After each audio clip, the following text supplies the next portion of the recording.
when they were raped. On the 28th of January 2023, a 21-year-old woman was walking near a bridge in Danel when she was approached by two unknown men who dragged her to the nearby bush and raped her. And finally, the Border Management Authority Commissioner Michael Masiapatu has joined fellow South Africans and neighbouring nations of Zimbabwe and Malawi in mourning the loss of 42 lives following the bus crash on the N1 near Louis Trichardt in Limpopo. 45 people survived the crash. He has wished them a speedy recovery. This heartbreaking accident occurred along one of the country's busiest cross-border corridors, linking South Africa with the rest of the SADC region. It serves as a painful reminder of the human cost of unsafe travel conditions on long-distance routes and the urgent need to strengthen the safety and security of all people who traverse our borders in search of opportunity, connection, and hope. We remain committed to ensure that the standards of cross-border transport are continuously monitored and enforced. Recapping the top story, President Cyril Ramaphosa has distanced himself from Hangwani Maumela, the alleged mastermind behind the looting of over 2 billion rand from the Tembisa hospital. For SFM News, I am Anne Musa. It's a very good morning to you. In your SFM sports headlines, cricket, the Proteas women notch up their third straight win at the World Cup. And it's soccer, all eyes on Rwanda. And Bafana tonight, they face themselves in a do-or-die qualifier. Details just before 6:30. SAFM, guiding you through the rush hour traffic. Starting KZN with misty conditions this morning from Town Hill along the N3 corridor down to around sort of Camperdown, Hammersdale area. Please drive carefully if it's misty where you are. Also watch for a stationary truck first of today's breakdowns. This is Durban bound on the Kew Ridge section again of the N3. Joburg heads up. The roadworks continue. N3 north of Buccleuch, southbound. There's some lane restrictions at London Road. Once things get a bit busy in there this morning, it'll stay busy right across the course of the day. Roadworks down in the Southern Cape on the N2, just on the eastern side of Plettenberg Bay, and around between the R102 and Titskamma Toll Plaza, so expect some delays there. And a few spits and spots of rain across the greater Cape Town area. Rain in the forecast today and tomorrow. Again, drive carefully if it's wet where you are. With your traffic update, I'm Rob Byrne.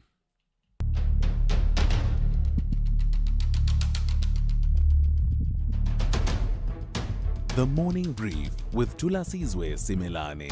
Weekdays, Monday to Friday, 6 to 9 a.m. The Morning Brief with Thulasizwe Simelane. Weekdays, Monday to Friday, 6 to 9 a.m. The clock has just struck 8 minutes after 6. Today is Tuesday, the 14th of October, 2025. Good morning to you, wherever you're hearing us from this morning, in every city, in every town, Dorpi, township, Kasi, village and hamlet, from the highways to the byways, from the hinterland to the heartland. You're listening to SAFM 104 to 107 nationwide, and the Tuesday edition of the Morning Brief starts now. Here's some of what we will tell you in the next 3 hours, just some of the highlights. We've heard a lot about him since that historic Sunday, the 6th of July, and that historic media briefing, and finally we got to hear from him. But much of what we heard from him, it wasn't me, is what we heard, and the cookie crumbled just as it was meant to. The suspended SAPS Deputy National Police Commissioner Shadrack Sibiya appeared before Parliament's ad hoc committee on criminal infiltration, political interference and corruption in the police in the SAPS.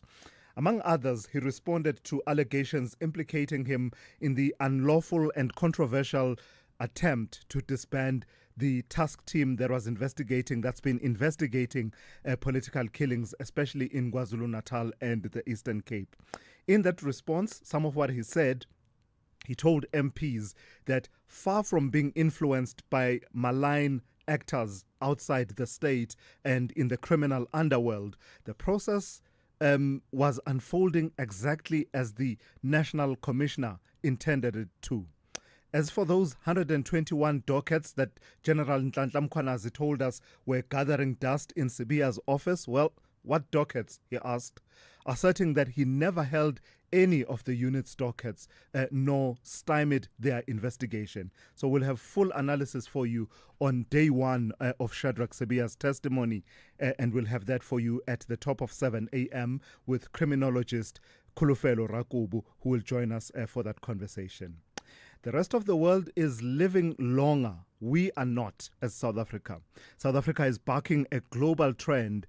While people around the world are living longer, life expectancy in this country is falling. According to a major new study published in The Lancet, the country's average life expectancy dropped from 66.55 years in 2023, 66.55 in 2023. In fact, it dropped to 66.55 years in 2023, and that is down from 67.73 years in 1990. This is even as global life expectancy climbed by nearly a decade over the same time period. So researchers say the decline is being driven by a surge in non-communicable diseases or lifestyle diseases like diabetes, hypertension, and heart disease. Conditions now erasing, we are told, the hard-won gains made during the fight against HIV and AIDS over the past 2 decades or so. So the findings unveiled at the World Health Summit in Berlin paint a worrying picture for the country's long-term health outlook. And we'll put it under the spotlight with Charles Wisonge, who is a study principal collaborator and extraordinary professor of global health at the Stellenbosch University. That conversation coming up at about 9:15 this morning. I also want to hear you weigh in on some of this, your thoughts. You may not be a scientist involved in all of this in the population studies, or perhaps you are in your field of work and your experience in healthcare. What is killing South Africans? What is leading to this drop in life expectancy in a world where we are told actually the trend is ticking upwards as far as life expectancy is concerned around the globe? Professor Charles Wisonge will join me for that conversation at about 9:15, as I said. Take out your calculators, everybody. Time to calculate the angles of approach that provide a pathway, the permutations, and the odds for Bafana Bafana's qualification for the 2026 World Cup. That's the burning question, whether or not we will qualify for the FIFA World Cup. That's the burning question right now. Just a few weeks ago, Hugo Broos's team were favourites to top Group C and punch their ticket to the 2026 FIFA World Cup in the USA, Canada, and Mexico. But how quickly things can unravel. From a position of strength, Bafana Bafana now find themselves needing help from their rivals, and that dream of World Cup qualification suddenly looks like a long shot. So at about 7:20, we will put this burning question under the spotlight. We'll be speaking to Ushebeng Konyaditse, who is an author of Politics of South African Football and also a broadcaster. We'll unpack it all, what needs to happen on the field of play later on today to ensure that we find our way to the World Cup 2026. As far as the team is concerned, we are at full strength as always, but I do want you to also be a part of the conversation. The number to dial is 086 000 2032. Your WhatsApp voice notes on 0614 104 107. We've started it up. We've revved it a few times. It's idled nicely. Let's put it in gear and get it going this morning. At Anglo American, we mine more than minerals. We mine possibility and progress with purpose. For over a century, we have been part of South Africa's story, investing in our country's potential and unlocking opportunities together. This year alone, through our Kumba iron ore business, we've invested 25.9 billion rand into South Africa. This includes infrastructure development, education and healthcare, community upliftment, and more. Follow us on our social media channels, Anglo American South Africa, and join the conversation. Anglo American, mining potential, building beyond. If you think you cannot afford a lawyer, think again. Clientele Legal has made professional legal services affordable. you receive up to 745,000 Rand worth of legal services per year. Our range of plans include cover for you, your spouse, children, and extended family. Plans include cover for civil, criminal, and labor-related matters. Whether it's protection orders, gender-based violence, uncontested divorce, or poor service, your clientele legal lawyer will be there to assist you. Our services are convenient. Simply pick up the phone and call your lawyer or send us an email and we'll get back to you. All plans include a bail benefit of up to 5,000 Rand and we'll go to the police station and pay it for you. Plus, Clientele Legal offers you 24-hour telephonic legal advice. SMS SAFM to 32195. That's SAFM to 32195. Clientele General is an authorized FSP and licensed non-life insurer. T's and C's online. Standard rates apply. Big stories of the day. Hashtag the morning brief. All right, kicking us off as always, Melissa Puta with the morning brief in brief. Melissa, good morning. Let's start with news to do with the former PRASA CEO and now MK Party Member of Parliament. He had a media briefing of his own to respond to SARS yesterday, did Lucky Montana. Good morning, Thulasizwe. Yes, so former PRASA head and current MP Lucky Montana has denied owing any taxes to SARS, accusing the agency of fraud and misconduct. This follows SARS' unprecedented press conference where it disclosed details of Montana's tax affairs, citing legal grounds after he refused to retract his public claims. SARS says Montana failed to file tax returns for several years under declared income and now owes over 55 million Rand. It also revealed that he previously made a 5.4 million Rand settlement offer. A court previously dismissed his allegations as baseless, and Montana insists he owes nothing and vows to challenge SARS. From UFH, University of Fort Hare, to UFS, University of the Free State, why are students protesting at UFS?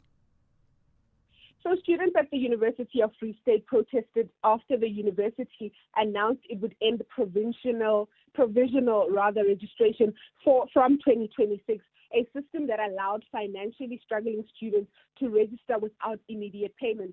UFS said the decision was due to the system's ineffectiveness and introduced a new financial support strategy requiring confirmed funding before registration. Despite a proposed phased implementation and a debt cap of 30,000 Rand for registration, student leaders say the move is exclusionary and continues to protest, demanding full reinstatement of provisional registration. Several students were arrested during the demonstrations, so we will have to wait and see how this plays out and if the USS will indeed hear the students' cry. Now, here's something you don't see every day. There are warships, the magistrates picketing. What was that about? So over 50 magistrates from Durban Magisterial District held a peaceful lunchtime picket on Monday, protesting poor pay and working conditions. They say that the repeated calls for fair salaries, medical aid, and housing and transport allowances has been ignored for years. Judicial Officers Association member Sicelo Zuma highlighted the wide pay gap between judges and magistrates, despite magistrates handling most of the judiciary's workload. The magistrates say they often work on holidays and weekends but struggle financially, with some unable to afford even fuel. The government has yet to respond to the long-standing grievances, so this is also another one that we'll have to watch closely and see how it plays out. I wonder if they address each other as your worship, or do they call each other comrades? I'm sorry. Interesting. Bad joke. I'm sorry. And lastly, talk to me about what my vote counts wants from the president in relation to the increase in the threshold for declarable, if there's such a word, declarable donations to political parties. So My Vote Counts has written to President Cyril Ramaphosa demanding written reasons and supporting records for his August decision to double the political donation limit from 15 million to 30 million rand, and the disclosure threshold from 100,000 to 200,000 rand under the Political Funding Act. My Vote Counts argues that the president is legally required to justify his move and has given him until the 20th of October to respond to this. The organization is also appealing a court ruling that dismissed its earlier challenge to the Act's constitutionality. The My Vote Counts maintains the raised limits undermine transparency and has taken the matter to both the High Court and the Constitutional Court. So it will be interesting to see if this case is heard this time or will once again be dismissed. All right, Melissa, thank you for that. Melissa Puta with the Morning Brief in brief. Thulasizwe Simelane on SAFM. On the weather front, here's how we are looking. Pretoria will be fine, becoming partly cloudy with a minimum of 17 and a maximum of 31. Johannesburg, fine, becoming partly cloudy, 12 to 28. Vereeniging, fine, becoming partly cloudy, 15 to 30. Mbombela, partly cloudy with isolated showers and thunder showers, 17 to 33. Polokwane, partly cloudy, 18 to 30. Mahikeng will be fine, 18 to 33. Bloemfontein, fine, 16 to 33. Kimberley, fine, 14 to 33. Uppington, fine, 16 to 28. Cape Town will be cloudy with chances of rain in the morning. Otherwise, it will be fine with a minimum of 15 and a maximum of 22. George, cloudy with chances of rain in the morning. Otherwise, fine, 15 to 22. Gqeberha, cloudy and windy with isolated showers and rain, becoming fine by the evening, 16 to 19. East London will be cloudy with isolated showers and rain at times in the morning, 17 to 24. Durban, partly cloudy with isolated showers and rain, 20 to 30. Richards Bay will be fine, becoming partly cloudy in the afternoon with isolated showers and thunder showers, 21 to 36. And lastly, Pietermaritzburg will have morning fog, otherwise partly cloudy with isolated showers and thunder showers, 16 to 36. This October month, SAFM joins the world in breast cancer awareness. We bring you conversations that highlight the importance of early detection, survivor stories that inspire hope, and expert advice that could save lives. Together, let's spread awareness and support the fight against breast cancer. SAFM, leading the conversations that move us. Worldview Update, bringing you closer to international or global news. 22 minutes after 6. So it's been nothing short of a whirlwind in French politics recently. Sébastien Lecornu has managed to resign, be out of office for just 4 days, and then return as prime minister to form what's now his second government in less than 2 weeks.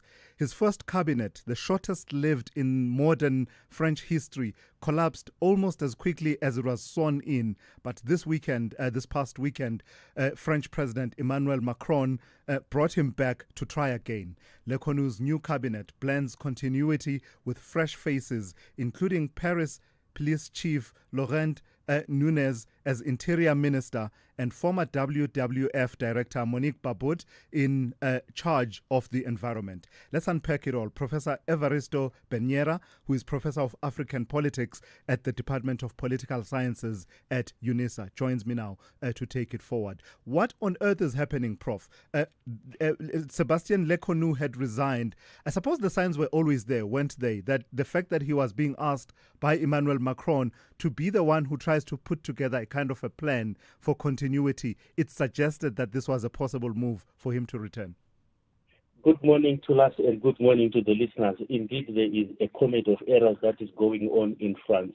But if we step back and ask ourselves, how is this possible in one of the so-called most advanced and original democracies in the world? Because remember, the left, center, right political spectrum is a product of French politics, and there lies the current problem that we are facing, Tulasi.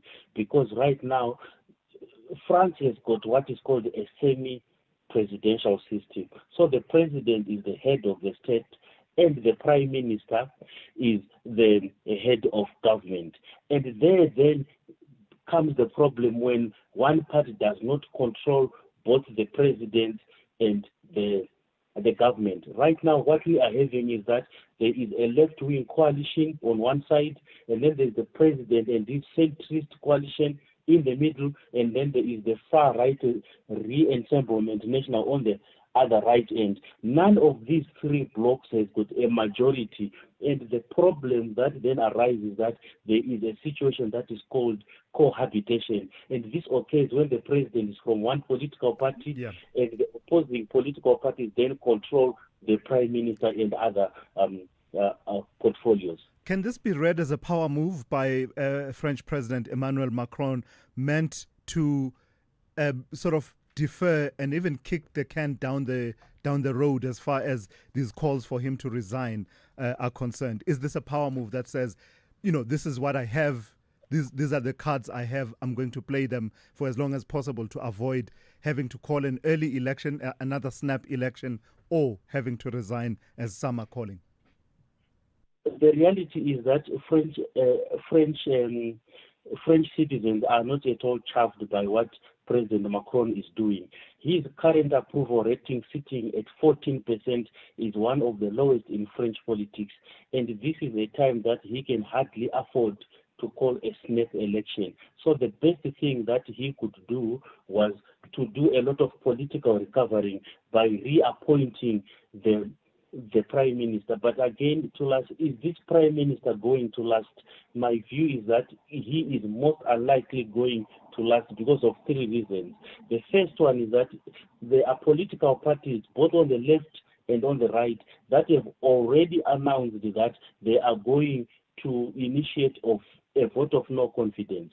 And the second one is that Macron has no majority to support his prime minister. Added to that, Macron's own failing ratings at 14%, and lastly, the fact that the far-right national rally is gearing to bring a vote of no confidence, which they then will combine with efforts from the left. So this reappointed prime minister is not going to last, and the strategy by Macron will certainly backfire, and he will be left with no options but to call a snap election to last. Sure, it's fascinating to watch from a distance. Thank you so much for those insights and for your time this morning. That's Professor Evaristo Peñera, Professor of African Politics at the Department of Political Sciences at UNISA. This is SAFM Sport with Zai Khan. Good morning, Chiza. It's good to see that you found your way to work this morning. Yes. And didn't work from your kitchen. Yeah. Or we don't even know where you work from. And you're not here. Yes, to us, I found the studio. Do you have to put SABC on GPS to find Yes, till us, I found the studio. Don't get used to it, because after the show, I am heading to Mbombela to make sure Bafana scores. Okay? So tomorrow, if I'm not here, just know. Yeah, I'm benched. They're going to need some of that magic of the Proteas women, yeah? Yo, I'm telling you. But listen, the Proteas women, wow. Nadine de Klerk there, getting South Africa over the line again. They recovered from another top-order collapse to beat Bangladesh by 3 wickets at the Women's World Cup, having been set 233 to win. The Proteas slipped to 78 for 5 before half-centuries from Chloe Tryon, who made 62 from 69 balls, and Marizanne Kapp 56 from 71 balls that brought them back into contention. Yeah, I wish I could stay in for the last couple of runs and actually take the team over the line. But yeah, I've just been taking that responsibility and not coming in really early in the India game and today as well. Myself and Marizanne just spoke about taking it as deep as we could and just tick it over. We knew we had time on our hands, and we knew we had Nadine in the back end, so we didn't want to bring it in too early. So we kind of went low risk and still kind of chipped away at the runs as much as we could. And I'm just happy we're still finding ways to get over the line. Let's go to soccer. Bafana head coach Hugo Broos says he hasn't made up his mind yet on who will replace the suspended Mbekezeli Mbukazi at centre-back in tonight's all-important and crucial FIFA 2026 World Cup final qualifiers. They're up against Rwanda at Mbombela Stadium. You can catch it live on SABC 3 at 6 p.m. Now, Mbukazi was sent off during the goalless draw against Zimbabwe on Friday. Another big concern is the possible unavailability of Bafana's key striker, Lyle Foster, who sat out yesterday's training session. He was limping and had his knee strapped. I think Lyle became a very important player for us. We have to admit that. And he was a little bit unlucky Friday also. When you see his previous games, he nearly every time scored a goal. He had a very big chance, and okay, on the line they saved it. But he's a very important player. But yeah, and Bokazi became also a very important player, but they will not be there tomorrow. So we have to be confident and believe in the players who are there. I give them, from my side, my confidence and my trust, and then see what happens tomorrow. But again, this is not a coach who are doubting now about what will happen tomorrow, of doubting about qualities of some players or players who are not there or whatever. Let's go to Cape Verde. They became the second smallest nation to reach the World Cup after the Islanders beat Eswatini 3-0 at home. Lesotho struck late to claim a 1-0 victory over Zimbabwe in their final 2026 FIFA World Cup qualification Group C match played at the Peter Stadium yesterday. Elsewhere, Kevin De Bruyne tucked away 2 penalties. Belgium came from behind to beat Wales 4-2 in their World Cup qualifier last night, moving them closer to a place at next year's finals. And Germany had a 1-0 win against Northern Ireland in Belfast.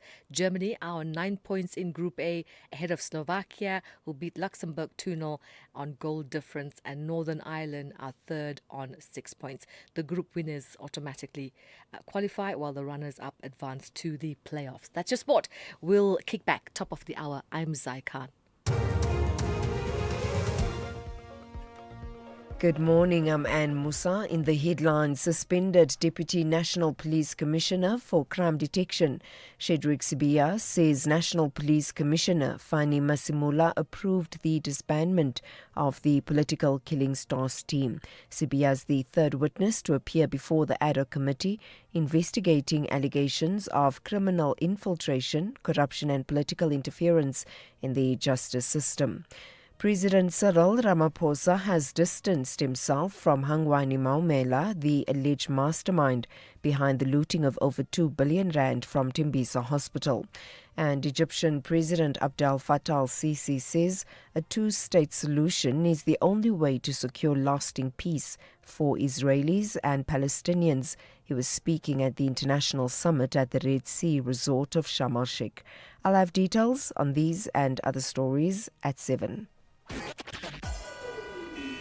SAFM, guiding you through the rush hour traffic. A very good morning. The roadworks on the N3 in Joburg now starting to cause delays, and this will be delays all day from here on in. The N3 going north is backed from Limbro Park, a bit of a clue.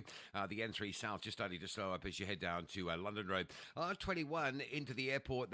That is heavy. There's an obstruction around Four Trekker Road. If you're airport bound this morning, heavy queues back through sort of Atlas Road, or back through, Atlas back towards sort of Pomona Road territory. So quite heavy airport bound. There's some roadworks on the N17 through Brakpan. So traffic on the way to Joburg lining up there around that Carnival City, Heidelberg Road off-ramp. Coming through Midrand, fairly busy already. Old Joburg Road down to Olifantsfontein Road is the state of the queue there. Durban bound, watch for a truck stuck in the left lane at Kew Ridge. There's also another truck broken down M7 at South Coast Road. That's on your way to the Bluff. That might just cause a bit of a slowdown amongst the high volume of truck traffic on that route. Cape Town, busier this morning than it was yesterday. Baden-Powell already queuing, heading to Muizenberg into the Strandfontein Junction. N2 inbound, quite busy passing Khayelitsha. Backlogs through towards the R300. And there's just been a vehicle breakdown on the M5 North coming up from Rondebosch at the N2 highway exit. With your traffic updates, I'm Rob Byrne. The Business Update on SAFM. Hey, Ndaulen, good morning to you. Let's start with news out of the tech sector. What's Tata Electronics' snapping up of Just Tech India got to do with Apple manufacturing and that push by Apple? So Just Tech is a Chinese company that has operations in India, right? And they actually produce parts for Foxconn, which is the main manufacturer of iPhone parts. and then, of course, supplies that to Apple. Now, according to sources, Tata Electronics has acquired that Indian unit of the Chinese firm Just Take Precision for about $100 million, marking another step in Apple's shift of iPhone production from China to India. The transaction is said to have been completed in August, with HSBC excuse me, and HDFC Bank advising gives Tata access to Just Take's precision equipment capabilities. Now, Just Take has supplied Apple and its contract manufacturers, such as Foxconn, with parts since 2008.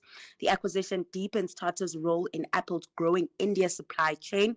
And earlier this year, Apple had reportedly, or rather, Tata, that is, had reportedly bought a 60% stake in Pegatron's local arm, which runs an iPhone assembly plant. So it seems like they're really trying to be the number one supplier for Apple in the region. According to estimates, Apple plans to source all US-bound iPhones from India by next year. Foxconn currently produces about 2/3 of iPhones made in India, with Tata assembling the rest. A share analysts expect to rise as Tata scales up. They probably do other things as well, Ndawuleng, Calgro M3. But I know them for these private burial sites, these cemeteries, some of them really fancy and costing an arm and a leg with all the bells and whistles and the likes. But they probably do more than that. Tell me about their earnings. You're saying that they've dipped.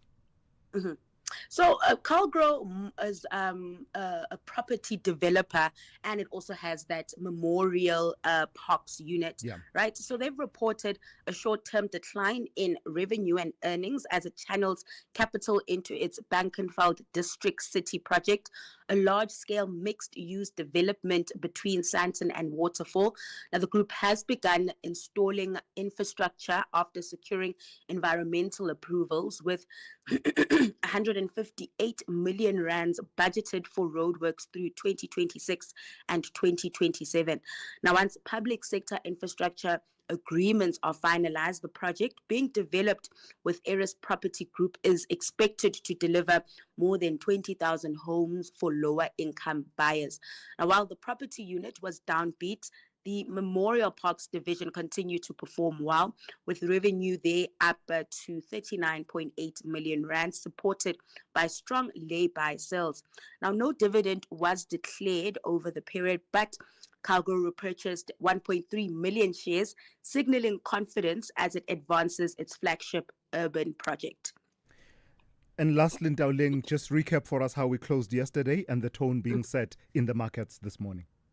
So starting in the US, stocks surged, rebounding from Friday's sell-off after President Trump said trade relations with China will be fine. The Nasdaq led the gains there, up over 2%. Focus is now shifting to earnings season, with the first batch of banking earnings out later today. And then coming back home, markets mixed, with resources recovering following an uptick in PGMs and gold. The Resi up 4% in yesterday's session, and that leading to a 0.9% increase in the all share. Gains, however, were capped, with the financials and industrials in the red. Over in the currency scene, the rand remaining steady ahead of mining production data. It's at 17.34 to the greenback. Over in oil markets, Brent posting slight gains, recovering from the US-China trade jitters at $63.50 per barrel. Lastly, in Asia, markets struggling to recover despite US Treasury Secretary Scott Bessent confirming that the Trump-Xi meeting is still on. Investors there still seem to be worried about relations between the two of the world's largest economies.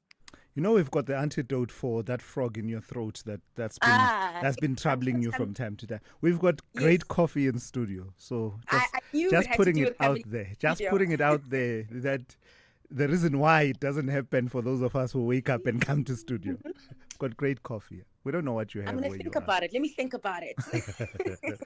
Ndawuleng Lechala will come back just after 7:30 with another update for you. Africa Update on SAFM. All right, someone who doesn't need coffee is Sipho Mantula. Raz, good morning. Let's start in Antananarivo. I was just thinking about how, in a way, history repeats itself, right? Years, about a decade ago, we were talking about Mark Ravalomanana being the president then who had to leave the country under this whole political storm. It's happening again, isn't it? Refreshing morning, Tulas and Jumbo Africa to the stars. Indeed, Tulas, it is happening again. Like you said, history has a tendency to repeat itself. And looking at that, it's not only Rajolina who have been evacuated by the French military plane, Tulas. The former prime minister also, and some of the ministers left to Mauritius on a private jet on Saturday.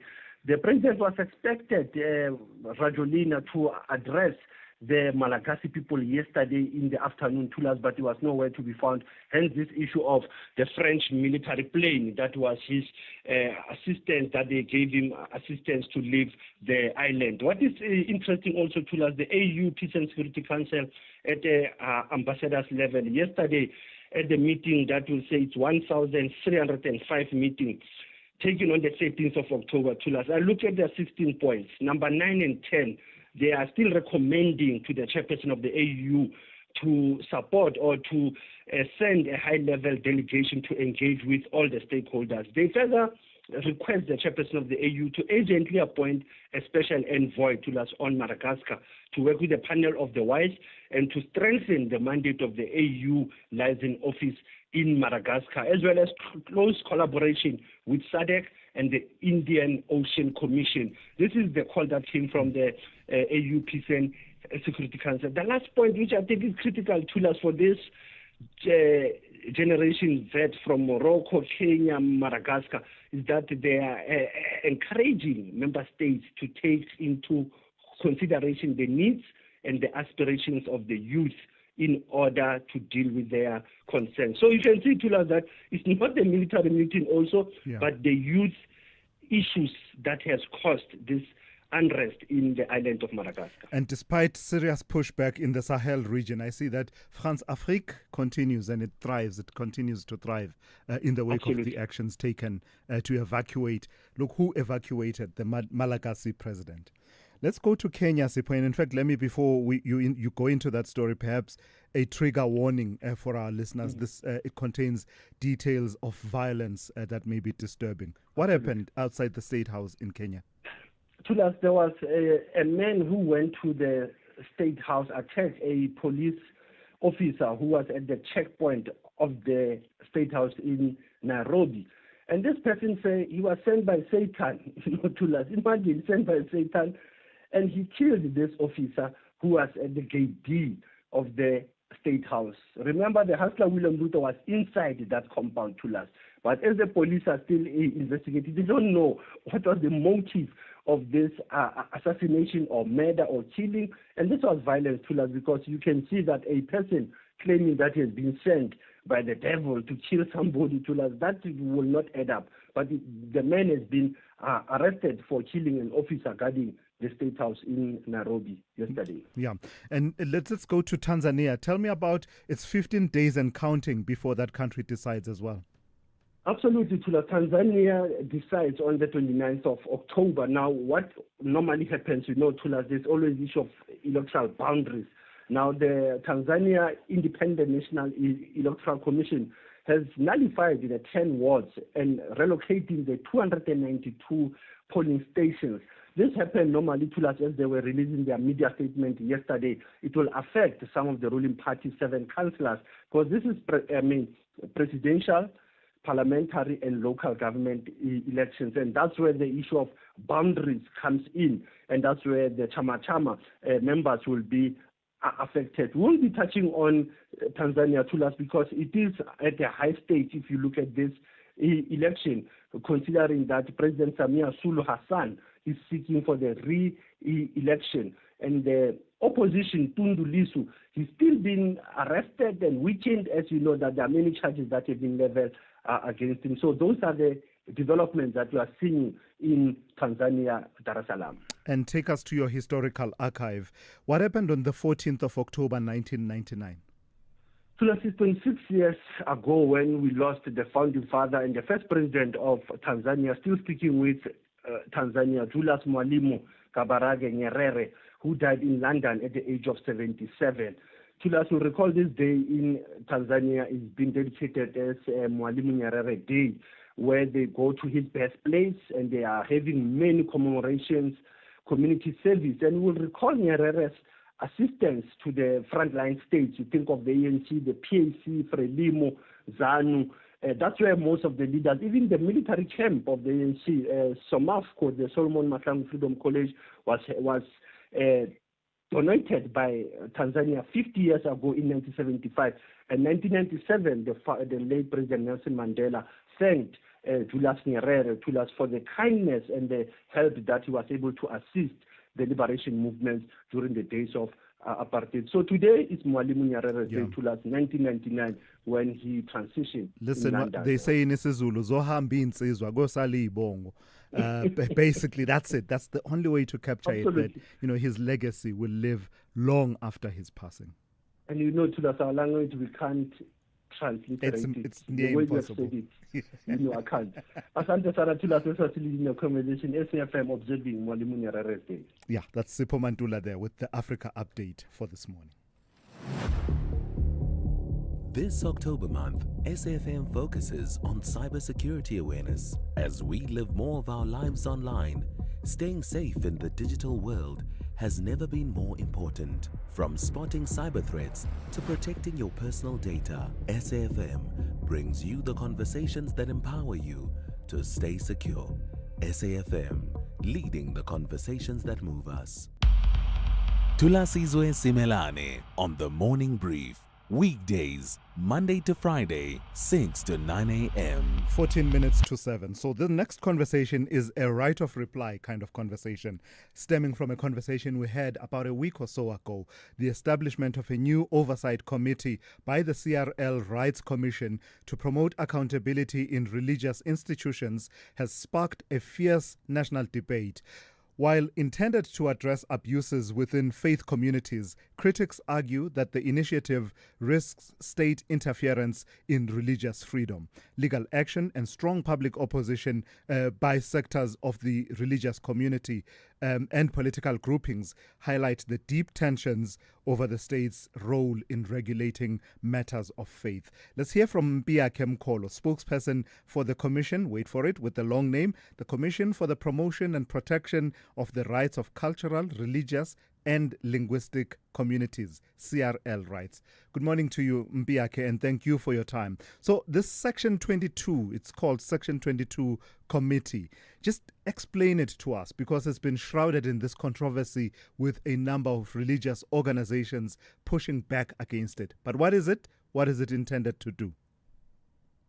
Yeah, thank you so much, Thulasizwe, and good morning to you and your listeners. Thanks for the opportunity.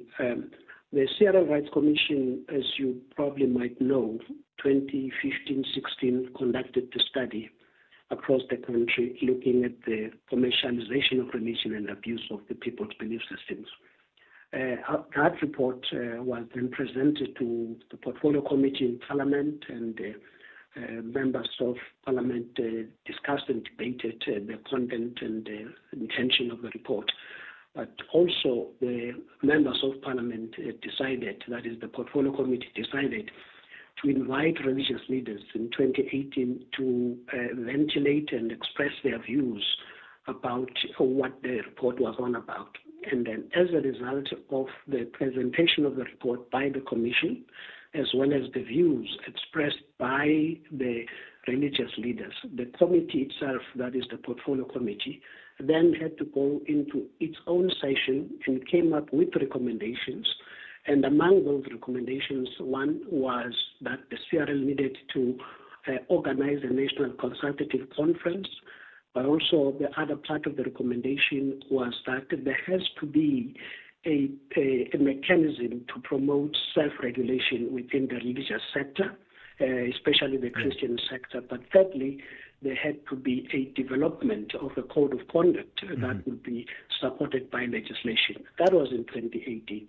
So as much as CRL presented a report, as much as the religious leaders expressed their views, but the portfolio committee itself then considered all of the inputs from the report, the inputs from the religious leaders, as a result of which then they came up with these three parts. Yeah. Okay, so then the CRL Rights Commission, the term that has started this year, the new commissioners that were appointed, had to relook at what was decided upon and then said, okay, let's make sure that this resolution or recommendations of the portfolio committee is implemented. Then they looked at the CRL Act, Section 22. Based on the Section 22 of the CRL Act, then they had to, which empowers them to appoint a committee, and then as a result of that Section 22, indeed, the committee was appointed. So two things come up. You describe it as the CRL Commission. You describe this committee recently announced as a peer review mechanism. That was mentioned in 2018. We're talking about it as a Section 22 committee. Section 22 committee. Yes. But its intention is to do what? To restore order in the sector is what you call it. No, the purpose, among others, is to consult across the country, consult with the religious leaders, religious organizations. That is the first part, to have a sense of the landscape of challenges in the religious space, especially the Christian sector. But out of that, also come up with recommendations of what needs to be done. And this committee is led by religious leaders. How was it appointed? Well, the CRL Rights Commission has the mandate, has been empowered by the Act to identify those people that can serve in the committee. So it's not unusual. It's within the mandate of the Commission to identify people. Is that not where the disconnect then arises, Mbiake, in the sense that it's being viewed as being on a slippery slope towards attempting to regulate matters of faith and religion by the state or an institution such as a Chapter 9 institution like yourselves? Because did the religious leaders, religious communities participate in how this was constituted and have their say in its mandate? Or was it based on Section 22 of the Act, you decided as a commission that you're going to press ahead without consultation? You know, this committee is not regulating matters of religion. It's going to be consulting the very same religious leaders across the country in order to get their inputs, in order to identify the challenges out of which then recommendations will be determined. So this committee is not the final thing that is going to happen in the religious space, but it's there to start the process of consulting the very same religious leaders across the board, so that out of those consultations, there can be a blueprint that is determined out of the dialogues, out of the consultations. So out of those consultations, then a framework shall arise in terms of how then the outlook will be that will be needed in the religious space, especially in the Christian sector. But also the CRN is doing that within the Act itself. But also look at this, Thulasizwe. If you look at the members of the committees that are there, I mean, you have got the SA Council of Churches, you have got the TSA, I can name quite a number of them as they are mentioned in the statement. So they represent a broad range. Gotta leave it there. Yeah. Yes. All right. Thank you for your time this morning. That's Mbiake Mkholo, who is spokesperson for the CRL Rights Commission. SAFM, guiding you through the rush hour traffic. Very good morning, Pretoria. First up, a collision seen on Lavender Road at the Rossen Road junction. That's pretty heavy coming in, arriving from the Bonaccord side. So effectively, it's the R101 at the Hammanskraal Road. As you come through the N4 Highway Bridge down into Rossen Road on Lavender, it's very slow northbound, backlogging traffic as well. Very heavy on the Mopani Highway, queues from Theo Martins all the way down onto Eskia and Pathlali Drive. N3 North now standing back as far as London Road in Alex, all the way up into the work zone at Buccleuch Interchange. The R20 A21 is heavy. Backlogs from the Benoni exit, making your way down through Pomona, through Atlas, all the way down towards Voortrekker Road. If you're on the R21 towards the airport, that's heavy. And roadworks both directions between Boksburg and Brakpan, holding up traffic on the N17. You've got single lane sections westbound and eastbound getting through there. Bit of mist this morning between Hammersdale and Town Hill along the N3 corridor. Drive carefully, please. The M13 coming from Hillcrest, joining from Old Main, slow down to about Maytime. Very slow going on your way towards the Kloof area today. And Cape Town, well, generally busy. Cape Town, like the rest of the country, has more schools reopening today for the final term of the year. So extra traffic volume. You can see that, particularly around Cape Town. Routes like the M1 from Belleville through to Sable Road are heavy. The N2 from Robert Sobukwe just after the airport, backed all the way through to Hospital Bend. Queues in front of Khayelitsha on the N2 going inbound as well. And no traffic lights for motorists heading out of the busy Tableview area on that Malabongwe Drive bridge with the N7 at Dunoon. So that traffic outbound from Tableview already backlogging to that corner and into Rivergate. Rob Byrne, SAFM Traffic. At Anglo American, we mine more than minerals. We mine possibility and progress with purpose. For over a century, we have been part of South Africa's story, investing in our country's potential and unlocking opportunities together. This year alone, through our Kumba Iron Ore business, we've invested 25.9 billion rand into South Africa. This includes infrastructure development, education and healthcare, community upliftment, and more. Follow us on our social media channels, Anglo American South Africa, and join the conversation. Anglo American, mining potential, building beyond. You are listening to the Morning Brief with Thulasizwe Simelane. 5 minutes to 7. In the wake of devastating floods that tore through KwaZulu-Natal in 2022 and more recently the Eastern Cape, government is taking steps to strengthen the country's disaster readiness. The Cooperative Governance and Traditional Affairs Minister, Velenkosini Hlabisa, has launched the country's Early Warnings for All roadmap, a plan that is meant to ensure that every South African has access to life-saving early warning systems by 2027. The launch coincided with the G20 Disaster Risk Reduction Ministerial Meeting in Cape Town, where Hlabisa said the roadmap signals a firm national commitment to innovation, technology and resilience. The minister joins me now to unpack it all. It rolls off the tongue. Good morning to you, Minister. It rolls off the tongue as an acronym, EW for all. But how exactly will it work and how will it help us next time we face natural disasters, for example? Good morning, Thulasizwe and the listeners of the radio station. As you have rightly indicated that we saw it in KwaZulu-Natal, and of late we saw it in Eastern Cape, where floods affected most communities in terms of human lives and infrastructure. The Early Warning for All roadmap is a proactive action, which is going to be a combination of various structures where, one, we are going to launch a task force, which is going to be chaired collectively by South Africa, India, and Brazil as the troika of the G20, under the Secretariat of the UN Disaster Risk Reduction. This will include South African Weather Services, Department of Forestry, Fisheries and Environment, as well as the World Meteorological Organization. Why are we doing this? We want to ensure that the information becomes available at the earliest. As you know, Thulasizwe, South African Weather Services is our source of information in South Africa. Yeah. And we want to take our people now, when we are told there is going to be level 6 of the rain, we must not end by knowing such, but we must go beyond. What are the implications of level 6 of the rain?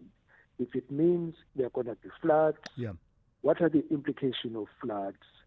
People might be affected, therefore it means there must be evacuation earlier. All right. So it's a global conversation under the auspices of the G20 and the processes unfolding there. But as far as the local element is concerned, tell me how you are fusing in the use of technology into disaster readiness and response, as well as the pilot project that you're going to be running, I understand, in 3 municipalities. We are going to identify 3 municipalities as a pilot for recovery readiness. That framework that will be developed over 3 municipalities will be cascaded throughout the country, so that we have, firstly, we'll develop a toolkit of resilience, because we need to spend our resources on resilience other than on recovery, because it is cheaper to invest on resilient infrastructure than rebuilding. But the truth is, you need to rebuild once disaster has happened. This early warning will include the pilot project over 3 municipalities, which will therefore be cascaded throughout the country as to when a disaster has occurred, how quick and what we need to do to rebuild after disaster. But at most, we will need to use a variety of communication channels, SMSs, cell phones, schools, municipalities, in cascading down the information on early warning systems, that once the information is available, let everybody know at one time. All right. This is what is going to come in and what needs to be done. All right, Minister, let's leave it there for this morning. Thank you for your time. Minister of Cooperative Governance and Traditional Affairs, Velenkosini Hlabisa. Let's go straight to Ann Musa, who is on standby with your latest news. Outsurance is in the business of saving you money on your car insurance premium. If they can't, ask for 500 Rand. SMS out to 30754. That's out to 30754.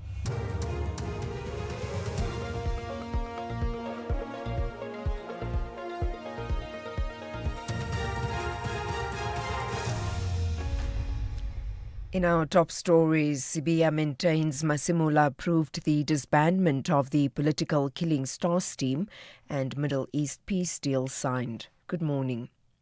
Suspended Deputy National Police Commissioner for Crime Detection, Shedrick Sibiya, says the National Police Commissioner, Fani Masimula, approved the disbandment of the political Killing Stars team. Sibiya is the third witness to appear before the ad hoc committee investigating allegations of criminal infiltration, corruption and political interference in the justice system. The allegations were made by the KwaZulu-Natal Police Commissioner, Nhlanhla Mkhwanazi. Sibiya says Masimula approved many issues, including those relating to the task team. What the National Commissioner approved, which is the winding down. That winding down is the one that gives effect to the docket being brought in on this date. Now, they brought the docket it says on the 17th, but the handing over was done on the 28th of March. General Kumalo brought the docket to General Sintu. On the 28th, they sat with a team to do a handing over. I was not there. And remember, the National Commission says his plan took precedence. We are now dealing with the precedence that the National Commissioner wanted to deliver the dockets to a specific unit by this date. This is what is happening that was approved by the National Commission in his own statement. It just so happened that Thibaut Touch stopped his car to greet the president as he was walking past what we now know as Maumela's house. The president did not even know whose house it was at the time. The other dynamic about this street in particular is it's a street that the president, uses regularly when he takes walks or drives past. And naturally, he'll drive past this house because the street is not too far from his home in Hyde Park. And that's the sound of the presidential spokesperson, Vincent Magwenya, who told the media that President Cyril Ramaphosa was unaware a house that was under construction when it took a video with the former Special Advisor Jomo Sibiya, DJ Thibaut Touch and Bishop Noel Jones, while on a walk close to his house in September of 2023, belonged to Hangwani Maumela. 4 Limpopo police officers and a civilian who were arrested in connection with a house robbery in Mpumalanga have been remanded in custody.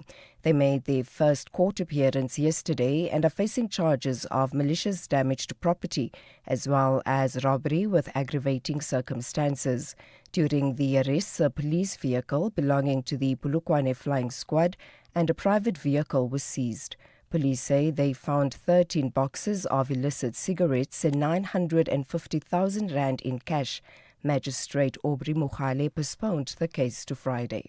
If we proceed with the bail application today, possibly we are not going to finish it today. That one I'm quite sure. And secondly, if I insist that the bail application must proceed, at the end of the day, the two parties, being the state and the defense, they are supposed to give me information. They are supposed to provide and place relevant information before this court, so that at the end of the day, I must come up with a sound, rational decision. Accused number 1 in the Senzo Mehiwa murder case, Muzi Sibiya, is expected back on the witness stand this morning at the High Court in Pretoria. Mehiwa was shot dead in 2014 while at Kelly Khumalo's mother's house in Vosloorus, east of Johannesburg. Sibiya is alleged to have confessed to his part in the murder following his arrest in May 2020. It's also alleged he pointed out the crime scene a few days later. Sibiya is the first defense witness to be called to testify. He has denied making any admission to the lead investigator, Bongani Gininda, about his alleged involvement in the murder of the Bafana Bafana captain. Akukho engake ngakuvuma kuGinenda, akukho engakuvuma koMhola, engangibatshena khona ukuthi angazilutho ngokufa kaSenzo Mehiwa. There is nothing in which I admitted before Mr. Gininda, and there is nothing in which I admitted before Mukhula. All I informed them was that I don't know anything about the death of Senzo Mehiwa. Even before this court, as I am standing here today, I still maintain the following, that I don't know anything about the death of Senzo Mehiwa. Egyptian President Abdel Fattah al-Sisi says a two-state solution is the only way to secure lasting peace for Israelis and Palestinians. He was speaking at the international summit at the Red Sea resort of Sharm el-Sheikh. Hundreds of Palestinian prisoners have been released by Israel, while Hamas has freed all 20 living hostages. Mohammed Khatib, who was serving 3 life sentences, was among those released in Ramallah in the occupied West Bank. He had spent 20 years in an Israeli prison. There were bad things, but in the end we were steadfast. Our morale was high. We want a state in the end. We want a state like any other state in the world. Recapping the top stories, suspended Deputy National Police Commissioner for Crime Detection, Shedrick Sibiya, says the National Police Commissioner, Fani Masimola, approved the disbandment of the Political Killings Task Team. For SFM News, I am Anne Musa. Outsurance will go out of their way to try and save you money on your car insurance. If they can't, ask for 500 Rand. SMS out to 30754. That's out to 30754. 52-year-old Janine turned her car insurance premium into a win, not a worry. With Outsurance, she now pays only 561 Rand a month for her 2024 Kia Picanto. And with just one call, Outsurance got 29-year-old Tsana on track with a premium of just 796 Rand a month for her 2025 Jetor Dashing. Ready to get more out of your car insurance? SMS out to 30754 today. That's out to 30754. Outsurance, licensed insurer and FSP. T's, C's and information online. It's a very good morning to you in your SFM Sports Headlines. Soccer. Bafana face a do-or-die showdown with Rwanda in the World Cup qualifiers tonight. And the Proteas women, they are back on track as Laura Wolfart's side eye a semi-final spot at the World Cup. Details just before 7:30. SAFM, guiding you through the rush hour traffic. Good morning. Heavy traffic in northern parts of Pretoria. There's been a crash on the Lavender Road at Rosslyn Road. If you're coming in from Hammanskraal, down from Bonaccord, the Lavender Road heavy, and northbound, getting up to that junction, pretty heavily backed up as well. Looks like quite a big crash. R21 towards the airport. Queues down to Four-Tracker Road. We think that might be some roadwork closures there. The queue approaching the airport is all the way back through Atlas Pomona and back towards the R23 Benoni off-ramp. Queues on the N17 between Boksburg and Brakpan in both directions. Single lane sections to work through there. Durban's M7 getting up into Pinetown, St John's Avenue Bridge, queues from as far back as Hunt Stepman Highway. There's pressure on the M13 coming from Old Main Road as you join from Hillcrest down to Maytime Stores. That's very slow going. And Cape Town, heavy traffic this morning. Make sure you don't leave it too long to get into it. Marine Drive, Bayside through to Racecourse Road, already backed up. Crash on the Coburg Road at Racecourse Road. The other side of Milnerton causing delays. The N1 inbound from Plattercliff to Sable Road looking quite heavy. And also the N2 queuing up in front of Khayelitsha. Backlogs from Spine Road inbound to the R300. With your traffic update, I'm Rob Byrne.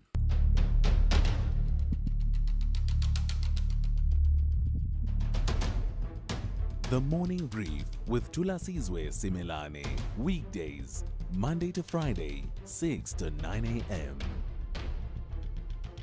The Morning Brief with Thulasizwe Simelane. Weekdays, Monday to Friday, 6 to 9 a.m. It's coming up to 10 minutes after 7. Good morning and welcome to the second hour of the Morning Brief here on SAFM. We are on 104 to 107 nationwide on the traditional radio airwaves. But of course, as always, we are live on all our digital platforms, safm.co.za, as well as on Facebook and the platform formerly known as Twitter, now known as X. We are SAFM Radio, and also live on our YouTube channel as well.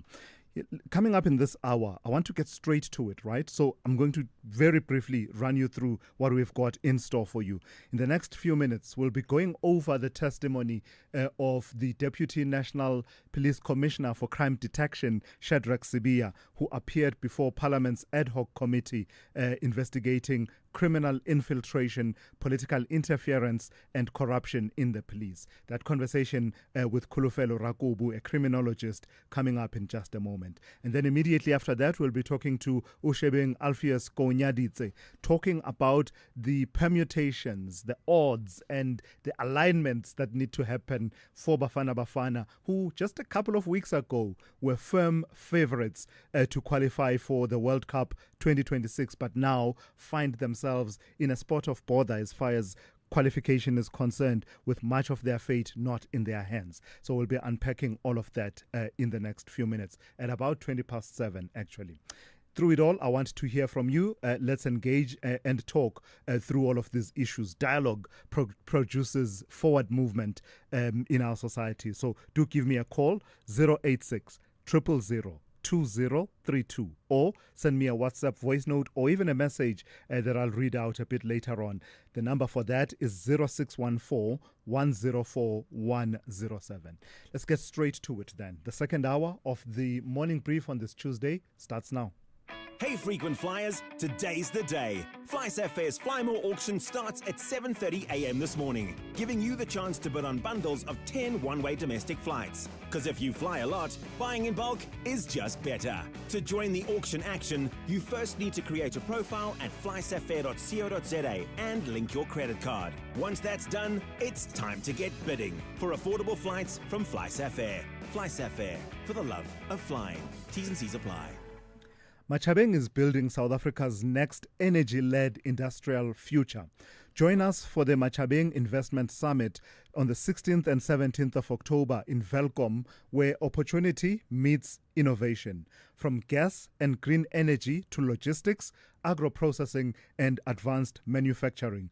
Discover how you can invest in a special economic zone backed by major energy projects, solar power and world-class infrastructure. Fast-track your investment. Power your growth. Be part of the future.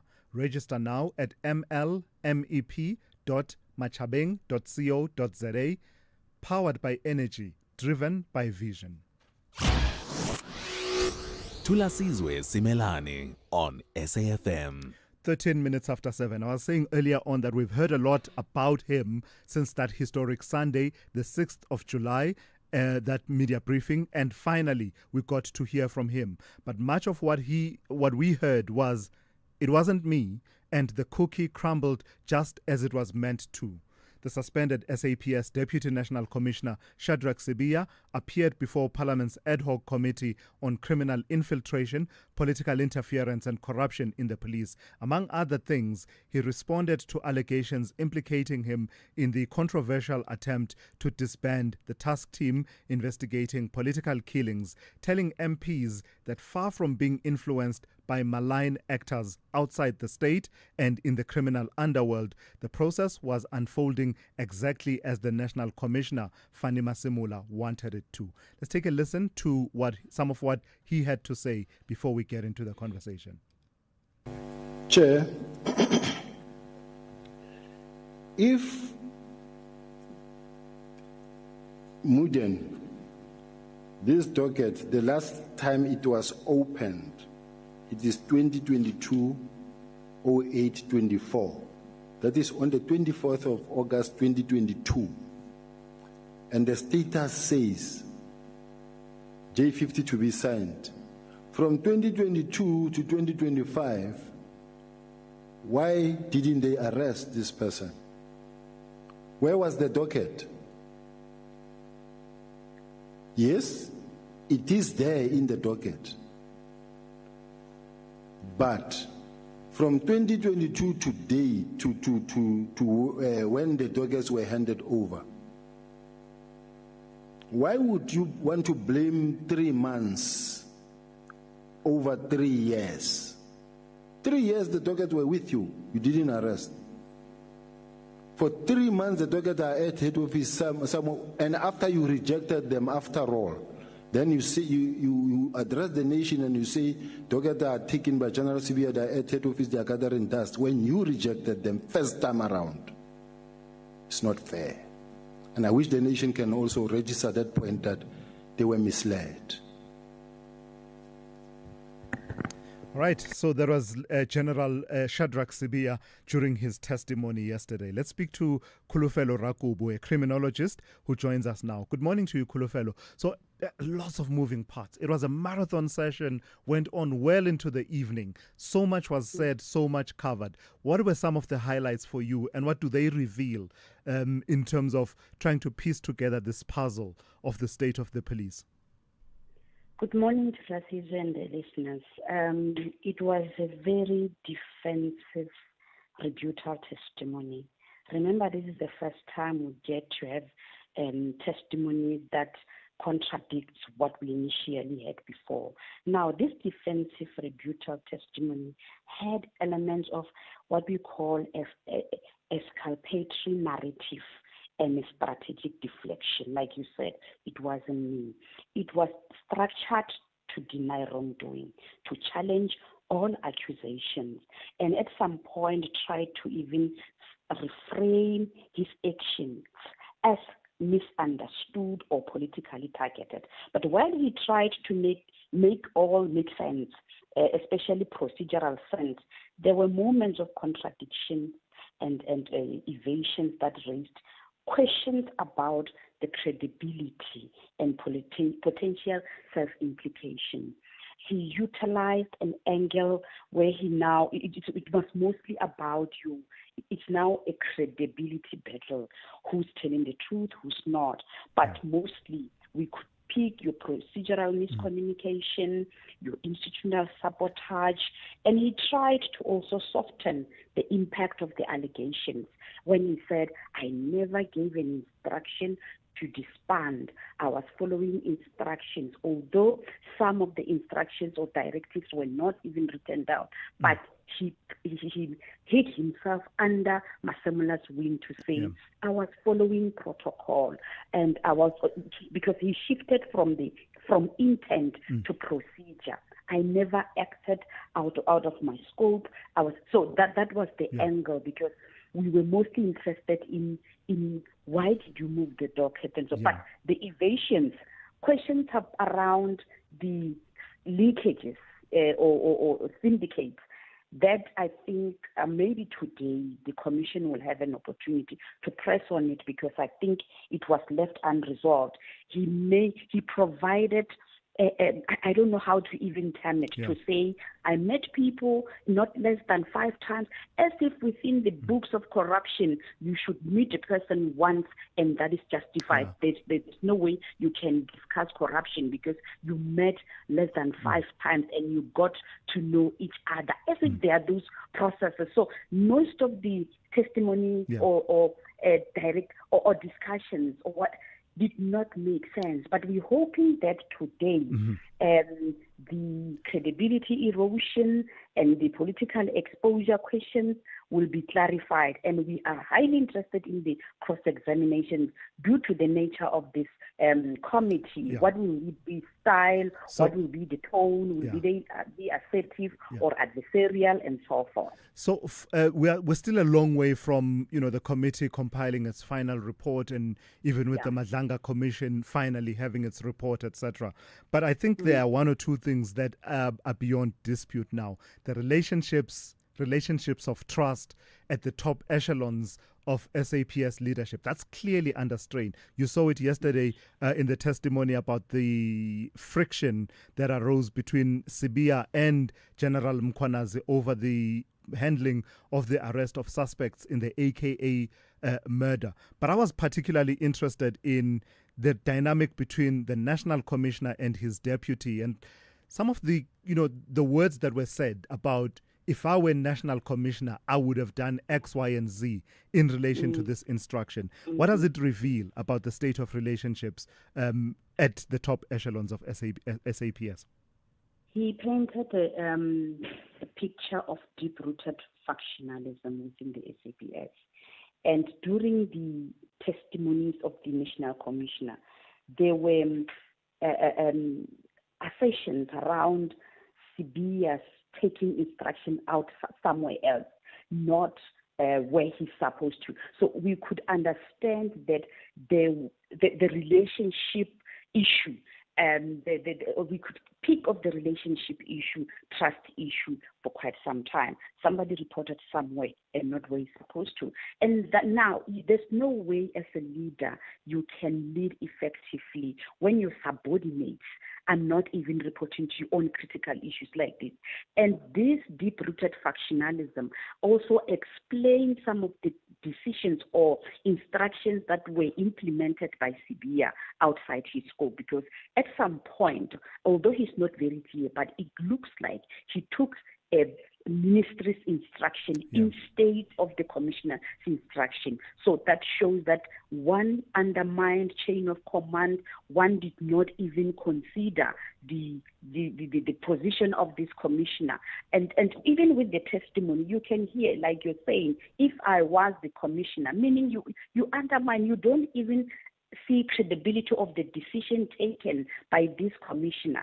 Therefore, you are going to likely be politically infiltrated because you do not, you show signs of lack of understanding protocol or following chain of command in the SAPS. So, but this is deep-rooted, and I'm sure factionalism has its way and has been in the SAPS for quite some time. Let's leave it there for this morning. Thank you for your time. That's Khulufelo Rakobu, a criminologist, weighing in. We are going into day 2, of course, of that testimony by General Shadrack Sibiya before the ad hoc committee in Parliament.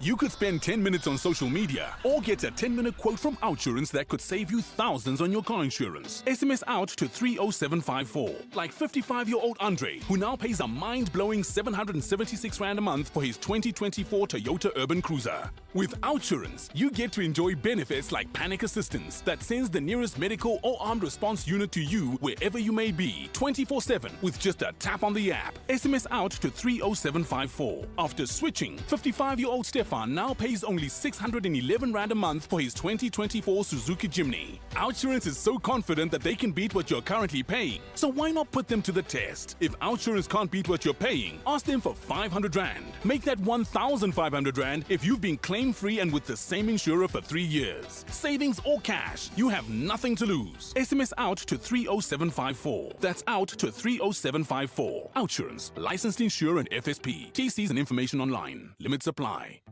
Let me get this right, Ron. You're a plumber by day and Pretoria's smoothest wedding DJ by night. Yeah, it started out as a passion and now I've got bookings until December. And a smoke machine that needs its own seatbelt. And you sold your car to buy a van through We Buy Cars. Brew, it was music to my ears. Zero admin, no long queues. They pulled in, checked it out, and before I knew it, I had cash in the bank. Now that's a banger.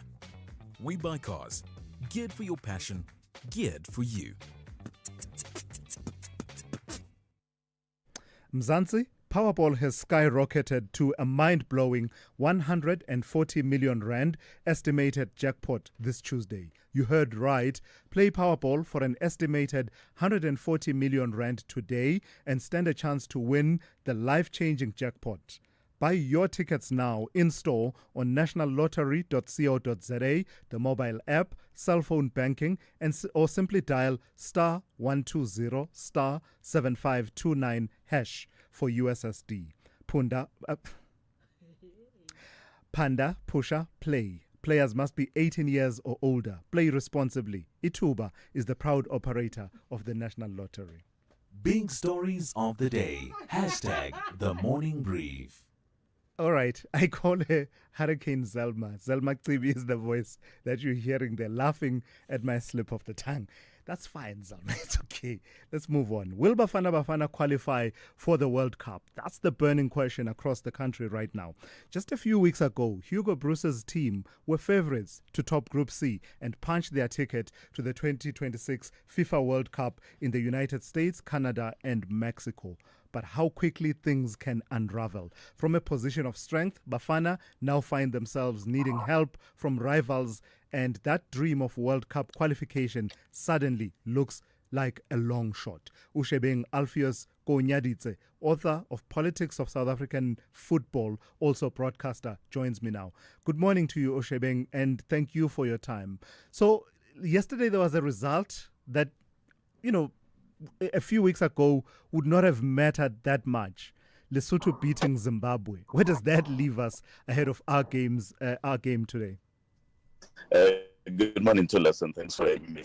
It doesn't mean anything, really. The results today will be important. What happens in Uyo between Nigeria and Benin will have implication on South Africa's results today. Of course, we will have to win our game to ensure that we stand a chance, because even if we win and Benin win against Nigeria, which is unlikely because I believe Nigerians also have something to play. If we slip up and Nigeria wins, then Nigeria will qualify. So it's all to play for. Every goal, as they say, will count.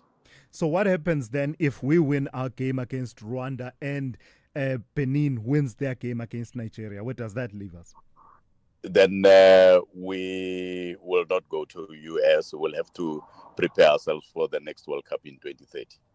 My goodness. How did we get here, Oshebeng? I mean, I know about the deduction of the points for the game against Lesotho and the player that we fielded. But there must be more that accounts for that, given that we were once firm favorites to end at the top of Group C. I think that's where everything really unraveled. The docking of the 3 points. I know that SAFA had said that they will appeal. I'm not sure if they did. If they will appeal and the appeal is not successful, that is also Court of Arbitration for Sports to which they could appeal. But I think in terms of the wrongness, we admit, or at least SAFA admits, that they fielded an ineligible player, but maybe the question of procedure, because apparently the decision was taken by one person, and SAFA was not called to answer.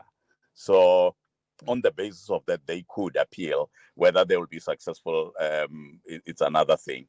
But I think all that we need to do is what we in our hands now, And it even looks so bad given that 2 teams in our group had to play their matches in South Africa, meaning South Africa had at least 2 more chances at home. Yeah. All right, let's leave it there for this morning. Thank you for your time. That's Ushebeng Alpheus Konyaditse, author of Politics of South African Football, also a broadcaster. This is SAFM Sport with Zai Khan. On that note then, Zai, a couple of years ago, there was a trend on social media that said, Akona ma Nigeria. The Nigerians are there, our brothers. Our brothers. Yeah, we're rooting for our brothers. What did you say? Anyway, let's call for Go Nigeria, let's go. call Super Eagles. Wow, you can see tonight is not just about football, guys. Anyway, we need the help as much as we can from our beloved team, Nigeria. Let's go to this must-win showdown against Rwanda tonight, all happening in Mbombela. This is the 2026 World Cup dreams for Bafana hanging in the balance. Head coach Hugo Bruges says his side won't rely on favours elsewhere. The focus is on delivering 3 points at home to keep qualification hopes alive. It's a game that, we have to focus only on ourselves.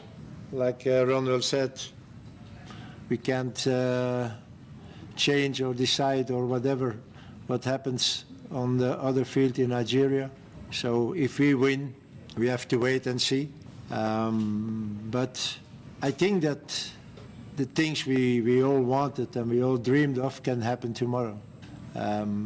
We are ready for it.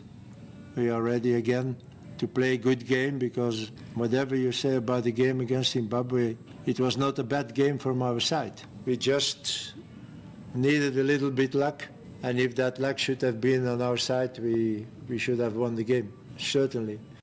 And Cape Verde becoming the second smallest nation to reach the World Cup. The Islanders beating Eswatini 3-0 at home. Victory meant the Blue Sharks secured top spot in their qualifying group and a place at the 2026 finals ahead of continental heavyweights Cameroon. And cricket action, it was the partnership of Chloe Tryon and Marizanne Kapp that combined to lead the Proteas women to a third successive win at the ICC Women's World Cup when they beat Bangladesh by 3 wickets. Here's Tryon. You know, the crowd can play into it a lot, and you can kind of put pressure on yourself for no reason. So I think for me, it's just cutting all of that out and just sticking to my plans and what works best, but still trying to be really positive and just building really good partnerships. I feel like in a tournament like this, you want to be batting as long as you can and getting good partnerships. And once you get a really good partnership going, it can thrive off that. Then we got finishes at the back and then make it look nice and easy. But I think for me, just making sure that I'm taking the responsibility. I've been at my 3rd or 4th World Cup, so a lot of experience on that, but just knowing that the longer you bat, the easier it can get. So just grinding a little bit more in the beginning. And finally, some tennis action. British number 3, Katie Boulter, moving into the second round of the Japan Open with a win over the world number 17, Linda Noskova. We'll serve more sport. Top of the hour, I'm Zai Khan. Good morning, I'm Anne Musa. In the headlines, media houses Daily Maverick and News 24, who applied to oppose an order granting an in-camera hearing by the Madlanga Commission of Inquiry, argue the decision will have an impact on the media and the vast majority of South Africans. The submission by both the respondents has been filed before the Commission. Suspended Deputy National Police Commissioner for Crime Detection, Shedrick Sibiya, says the National Police Commissioner, Fanny Masimula, approved the disbandment of the Political Killing Stars team. And Madagascar's President Andre Rajoelina says he has fled the country following weeks of youth protests calling for his resignation. In an address on Facebook, he said he was sheltering in a safe place without disclosing his whereabouts. I'll have details on these and other stories at 8. This traffic report is brought to you by Auto and General Business Insurance. Auto and General, never not there. Auto and General is a licensed non-life insurer and FSP. T's and C's online. SAFM, guiding you through the rush hour traffic.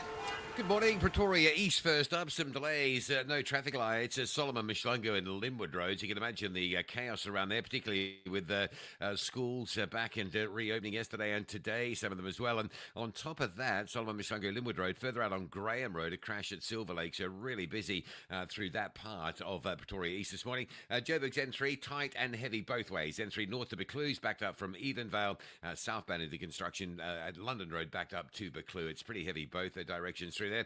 The R21 on your way to the airport, heaviness there coming through from the Bopsfontein exit through Benoni, down through Pomona, Atlas, all the way down to Four-Tracker Road. We think it's probably some lane restrictions for roadworks that have gone in, but it is heavy if you're heading towards the airport for flight connections from Pretoria, Clayville, Tembisa side. Make sure you've got plenty of time to get through. Durban's M7 from Hunstedman up over St John's Avenue Bridge into central Pinetown stays under queuing pressure, although it is starting to ease a little bit. M13 has a collision. It's near Maytime. It's causing a delay both ways. It's on the westbound track as far as I understand, but the Kloof-bound carriageway is also quite heavily delayed. And a collision on the Higginson Highway coming from Shallcross into Chatsworth, approaching that Chats Glen exit, so backlogs there.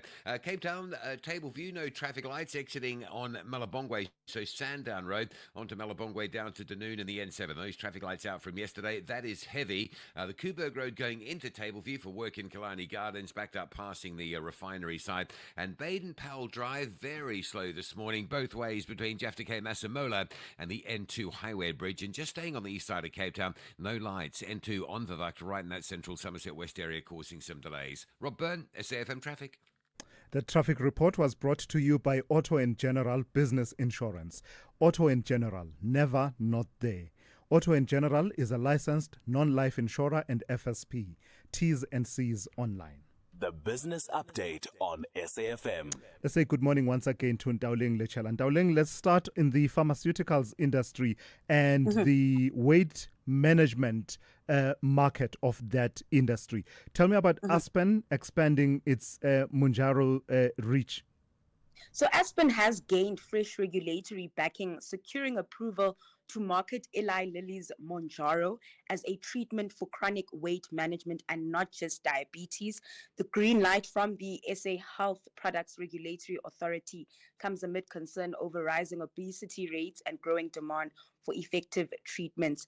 Now, the Bhekisisa Center for Health Journalism recently warned that obesity, once dismissed as a lifestyle issue, is now one of the country's most pressing health threats. Now, against this backdrop, the global surge in metabolic drugs has reached local shores. In August, Danish drug maker Novo Nordisk brought its weight loss treatment Wegovy to the country, adding to its existing portfolio that includes the diabetes treatment Ozempic. Now, Aspen's entry with Mounjaro, manufactured by American pharmaceutical company Eli Lilly, deepens this contest. Eli Lilly partnered with Aspen as a distribution partner in Africa, launched Mounjaro domestically late last year for type 2 diabetes. But Safra's latest decision broadens its use to include patients struggling with long-term weight management. Aspen CEO Stephen Sard has said that Mounjaro's early uptake has exceeded expectations, projecting 1 billion rands in sales over the next few years as demand continues to grow. And in the agriculture sector, I see that our citrus sector is doing well, exceptionally well, despite the uncertainty around this issue of tariffs. Really powering through to last. Now, the citrus industry has wrapped up one of its strongest seasons on record, brushing aside uncertainty over potential U.S. tariffs with record export volumes and improved port performance. Now, transport port terminals handled 19% more citrus by the end of September, driven by smoother logistics and a bumper crop.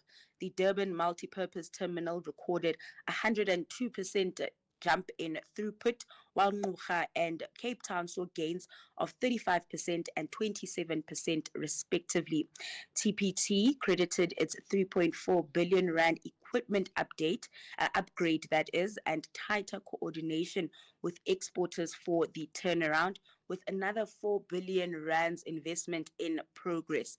Now, former Citrus Growers Association CEO Justin Chadwick said exports surpassed 200 million cartons, up 24% on an annual basis, and this was led by mandarins and lemons. Prices remained firm despite the surge, underscoring the industry's resilience. Now, Chadwick added that the performance strengthens momentum toward the CGA's Vision 260 target, reaching 260 million cartons by 2032, as South Africa cements its position as the world's second largest citrus exporter. What's moving the markets at this hour? How's it looking? Kicking things off in Asia, markets in negative territory there as investors continue to assess U.S.-China relations. The Japanese Nikkei taking the biggest hit this hour, losing over 2%. Stateside, futures in the red despite yesterday's upbeat close. Now, focus there shifts to earnings season, with traders eyeing the impact of tariffs on corporate America. Back at home, a rebound in precious metals boosting the JSE All Share, closing 0.9% higher in yesterday's session. In currency markets, the rand is steady this hour at 17.36 to the greenback. Trade quite muted in oil markets, with Brent trading just above $63 per barrel. Right, Ndawling, thank you for that. That's Ndawling Lechela with the second update of the morning. Look out for one more update from Ndawling, which will give you a sense of how the day is likely to pan out, and that will be coming up just after 8:30. Hey frequent flyers, today's the day. FlySafair's Fly More auction starts at 7:30 a.m. this morning, giving you the chance to bid on bundles of 10 one-way domestic flights. Because if you fly a lot, buying in bulk is just better. To join the auction action, you first need to create a profile at flysafair.co.za and link your credit card. Once that's done, it's time to get bidding for affordable flights from FlySafair. FlySafair, for the love of flying. T's and C's apply. If you think you cannot afford a lawyer, think again. Clientele Legal has made professional legal services affordable. You receive up to 745,000 Rand worth of legal services per year. Our range of plans include cover for you, your spouse, children, and extended family. Plans include cover for civil, criminal, and labor-related matters. Whether it's protection orders, gender-based violence, uncontested divorce, or poor service, your Clientele Legal lawyer will be there to assist you. Our services are convenient. Simply pick up the phone and call your lawyer, or send us an email and we'll get back to you. All plans include a bail benefit of up to 5,000 Rand, and we'll go to the police station and pay it for you. Plus, Clientele Legal offers you 24-hour telephonic legal advice. SMS SAFM to 32195. That's SAFM to 32195. Clientele General is an authorized FSP and licensed non-life insurer. T's and C's online. Standard rates apply. Mzansi, Powerball has skyrocketed to a mind-blowing 140 million Rand estimated jackpot this Tuesday. You heard right. Play Powerball for an estimated 140 million Rand today and stand a chance to win the life-changing jackpot. Buy your tickets now in-store on nationallottery.co.za, the mobile app, cell phone banking, or simply dial *120 *7529 hash for USSD. Panda, Pusha, Play. Players must be 18 years or older. Play responsibly. Ituba is the proud operator of the National Lottery. Call Thulasizwe now. 086 000 2032. All right, it's a nice mixed bag as far as the topics that are on your mind this morning that you want to put on the agenda and on the table. Some want to talk about Bafana and their odds. So let me take those two threads, Bafana as well as the testimony of General Shadrack Sibiya. Good morning, Thulas. I just want to wish good luck to Bafana. For us as Southern Africa is a must. They must win this match. They need to keep in mind that Rwanda is the one who killed our soldiers. So we need to teach those killers a lesson. So it is a must. Bafana, go for it. We salute you. We support you. All of SADC, all of SADC peoples, we are behind you. Good luck. That took a left turn very quickly. I didn't expect that. That allusion to what happened in the DRC at the beginning of the year. Morning, Pratula, as your team and the SAFM listeners. Pratula, when coming to this one of Bafana, we are going to the World Cup. Win or no win, lose or no lose. Nigeria win, what, win, what? That doesn't matter. Yeah. What I can tell you, Pratulas, is what we are going to the World Cup. All right. Mr. Nomlala, I love your optimism and your energy. Let's hope you are absolutely right. In fact, we'd love nothing more. But obviously, immediately after that, the work would then need to start to just make sure that we we give a good account of ourselves at any World Cup. Qualifying by scrambling. Yeah, I mean, we're scrambling now, but at some point we really were firing on all cylinders. So we would need to regroup if we do qualify and get back to that form. Good morning, Thulas. This is Shawan from Durban. If this is the approach of Shady Sabia, I can't wait to hear what Sanzam Kunu's approach is going to be. That would be probably more laughable than this. Wow. Shawan, thank you for that. So clearly, Shawan is not impressed with what he's been hearing from General Shadrack Sibiya, giving an account of the events and allegations made by General Nhlanhla Mkhwanazi. Let's hear what this person has to say about Brown Mokgotsi, whom Shadrack Sibiya has said, once or twice I met with him, I interacted with him, but, nothing really there. There's no there.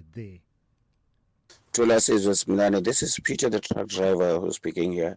Thulasizwe, what I never hear from your station, from the callers, from the analysts, is that the money that Brian Mokgotsi donated to African National Congress were never declared. I never heard about that. That money is donated by Brian Mokgotsi from ANC. Yeah. Thank you for that. I think we have touched on it. I do recall that, for instance, on the SABC News channel, I was talking to Kanyima Kubane a couple of days ago, and we were talking about exactly that. And in fact, I think I made the point even on this station to say the ANC is seeking to put a C between itself and Brian Mokgotsi. But what I felt was that the opportunity may be missed for them to talk about what is it about the political culture and the money culture in the ANC that makes it possible for operators like Brown Mokgotsi to operate in that space, because now they're saying he's not a member. But all of what is being revealed was only possible because there's a certain culture that has to do with events, with regional conferences, and the role of money in campaigning and the likes. And that is not covered by the declarations regime of the Political Party Funding Act. And that's always been flagged as a weak and a blind spot for that particular law. Let me go to Loward in Alberton. Good morning to you, Loward. Also on your mind, the ad hoc committee. Yes, Thomas. Good morning, my brother. The functionalism within the top echelons of the SAPS, South African Police Service, is palpable based on the unfolding revelations that we are watching or hearing from both the Commission and the ad hoc committee. Yeah. Let me say that I'm neither on the side of PC Mkhwanazi or NDC Severe side. But the lawmakers, especially the Portfolio Committee on Police, they have to see to it that all these shenanigans of functionalism within the police, the top echelons to be precise, it has to be straightened, it has to be got rid of. Yeah.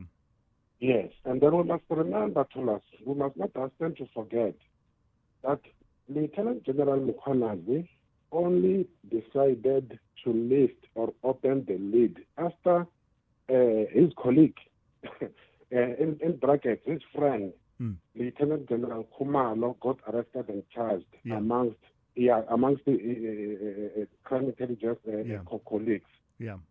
But the last point I want to make, the members on the ground, I'm in the police, I'm a cop, my brother. Sure. Yes, we are not. We are not necessarily bothered or impacted by this development. Yeah, because we are conducting our work as it should be. That's on good the to hear. ground. Yes, but the top echelons of the police, it has to be to be decided upon by All right. the lawmakers. Thanks a lot, Lord, thank you so Officer. much, and thank you for sharing those insights from someone who is within the organization, and hopefully that is the case for all the police officers really on the ground, working the beat, that their morale is not being affected by some of what is happening. They will need their leaders to show up for them and show up for them, to use a Trumpism, bigly. Pat in Katlehong, good morning. Hi, how are you? Very well, Thulasizwe? very well, Pat. Please go ahead. Sometimes we are quick. Let us not be quick to blame the Maumelas and the Matalas of this world. Mm-hmm. Our South African economy is designed in such a way that it's meant to benefit the white monopoly, it's meant to benefit the foreigners, it's meant to benefit the Asians. What is there on the table for the black people of this country? I always ask myself, the only thing that we get is the only 350 rand. That's what we deserve in this whole economy. So when people resort to extreme measures, access to this economy is through bribery and corruption, really. So people they are not seeing anything benefiting them on the table. Sure. When you approach business in a very fair and honest way. I hear What you, is Pat. there for you? I What hear is you, there Pat. for you? Yeah. Honestly. And our government hasn't done an effort to bring us to the table. Yeah. I'm telling you. Yeah, So I hear you, Pat, but sometimes we very quickly, let me engage you. Why is fixing those structural impediments in the economy not the solution? Why is transformation of that economy, decisive transformation along the lines that we all agreed upon in terms of our constitution, why is that not the solution, as opposed to saying, everyone is in this feeding trough, each one to their own, let me take Well, let me get mine as well. I'm not saying it's the solution. Yes. But then what efforts are being made? There are certain things which doesn't even require maybe a statutory control. Just on the table, you can create a good economy by only applying what the law has designed, by merely applying the law, or by merely insisting on the application of the law. You see, I'm telling you. Yeah, Pat, thank you for that. That's Pat in Katlehong. Let me go to Mbongeni in Tembisa. Good morning to you, Mbongeni. Your call has been placed on hold. Please wait. Let's let it play for a while.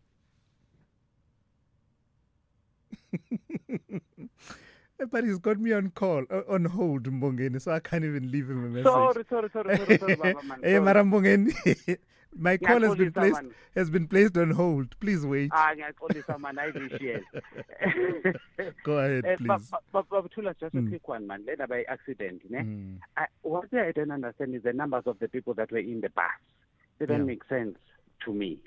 It looks like it was overloaded. Yeah. And what I've noticed with this bus that's cross-border is that most of the time they've got these huge trailers that are loaded beyond capacity. Yes. And it really was a problem. And number two is that the bus was traveling from PE, Gqeberha. That's a long drive. It is a long drive. That's a long drive. So a fatigue could have caused the accident. So as a transport month, I don't know if it's still a transport month, October. Yes. It used to be under Ntate Khatebe. So I'm not sure if it's still a transport month. But let's look at these cars that are traveling across border. You see traffic cops stopping them, but they still continue with the journey. Yeah. So at some point I went to Johannesburg to figure out how do they load these trailers and what do they do with the traffic cops. So the commuters are charged maybe a 50 rand more. It's called for the traffic cops on the I road. see. Well, I don't have a proof. I've never Yeah, seen them yeah. pay to the traffic cops. Yeah. But whenever they are stopped, they still continue with the journey. All right, Mbongen, let's leave it there. Thank you for raising that. It's an important conversation. It has to do with law enforcement and the rule of law, really. And he's absolutely right. I've also seen some of these vehicles on the N4 in particular, towards Mpumalanga, towards the border with Mozambique and the likes, where you ask yourself, how is this vehicle and this trailer loaded and it's on the road and it just continues?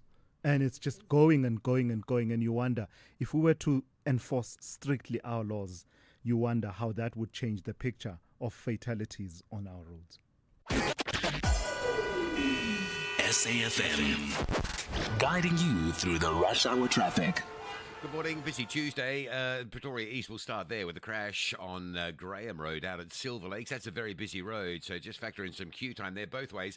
And then before you get there, through Pretoria East, the lights are out at Solomon Mashlangu and Linwood, and that's causing quite a backlog as well. Of course, that crash on Graham Road, which is the very extension of Linwood Road. N3 both ways, northbound from Edenvale up to Buccleuch, southbound Buccleuch down to London Road, heavy into the roadworks. The R21 on your way to the airport, make sure you got a ton of extra time to get through. There's really big traffic this morning between Bobsfontein Road and the Voortrekker Road exit into the airport area.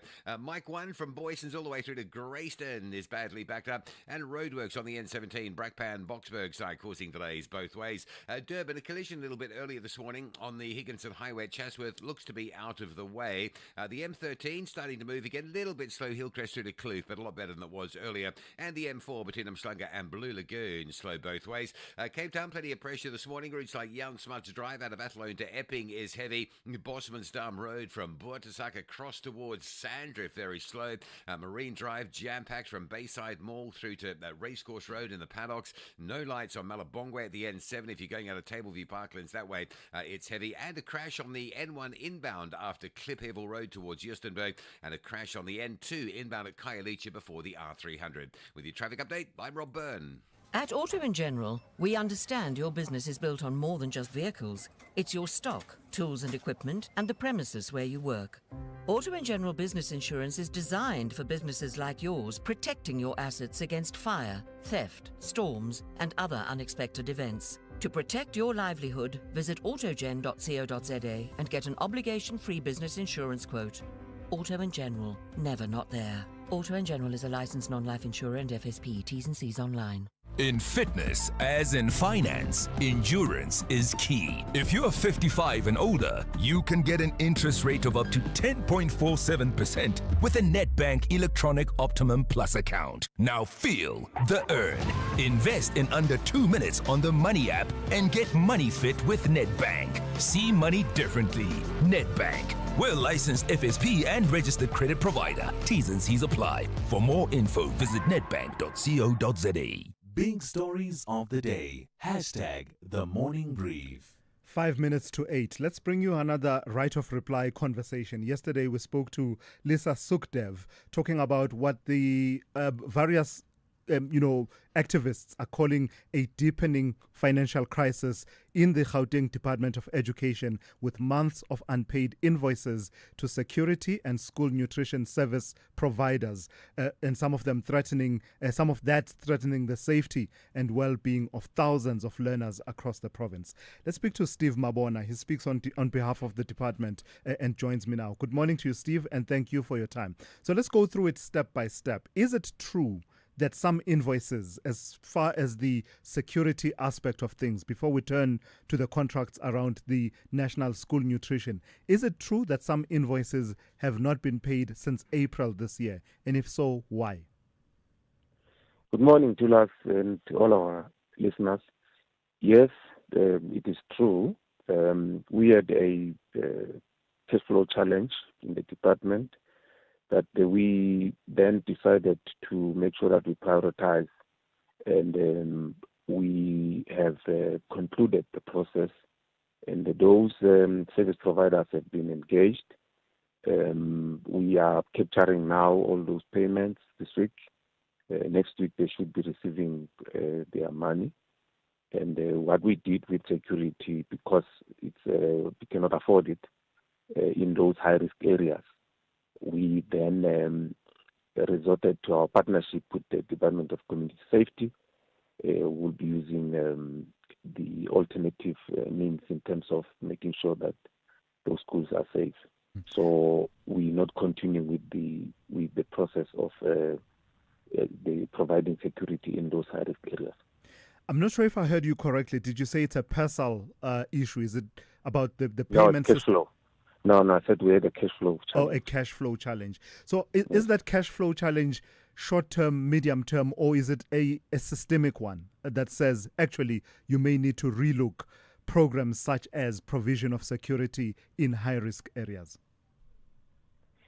We felt that let's prioritize and make sure that we decide on the security aspect of things. Because of that, yes.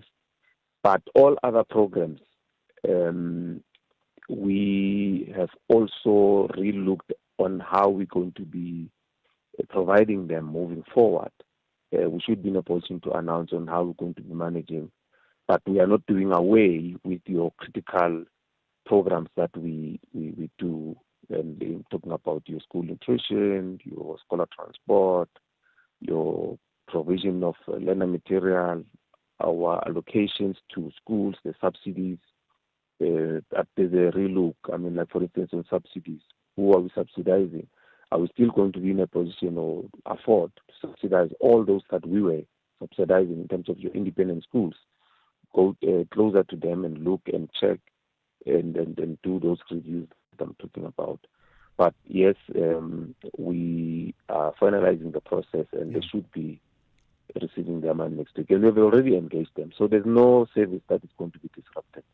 Talk to me about the National School Nutrition Program and the tender, therefore, the contract for that that has now been subject of much controversy and some litigation. Some of what we heard yesterday from Lisa Sukdev includes the fact that, or the assertion that the court ordered that you provide the record of decision, the minutes of the various committees that considered this bid. And then we heard the extraordinary claim that says you simply have come back and said under oath as a department that you simply don't have minutes and records of such committees. That would be extraordinary, would it not? Why do you not have these? No, we don't need to conflict issues. I think it will be fair to us as a department to be given more time, because I'm looking at the time now. We're a minute into 8 o'clock and you're going to be cutting me. So I will appreciate to be called back after the news, and then I explain from where it started and from where it's going, because now we can do that. It's not going to be fair what we are doing to us. We can do that. You can hold on, Steve, if you don't mind, and I'll come back to you immediately after going to N Musa. N is on standby with your latest news. Outsurance is in the business of saving you money on your car insurance premium. If they can't, ask for 500 Rand. SMS out to 30754. That's out to 30754.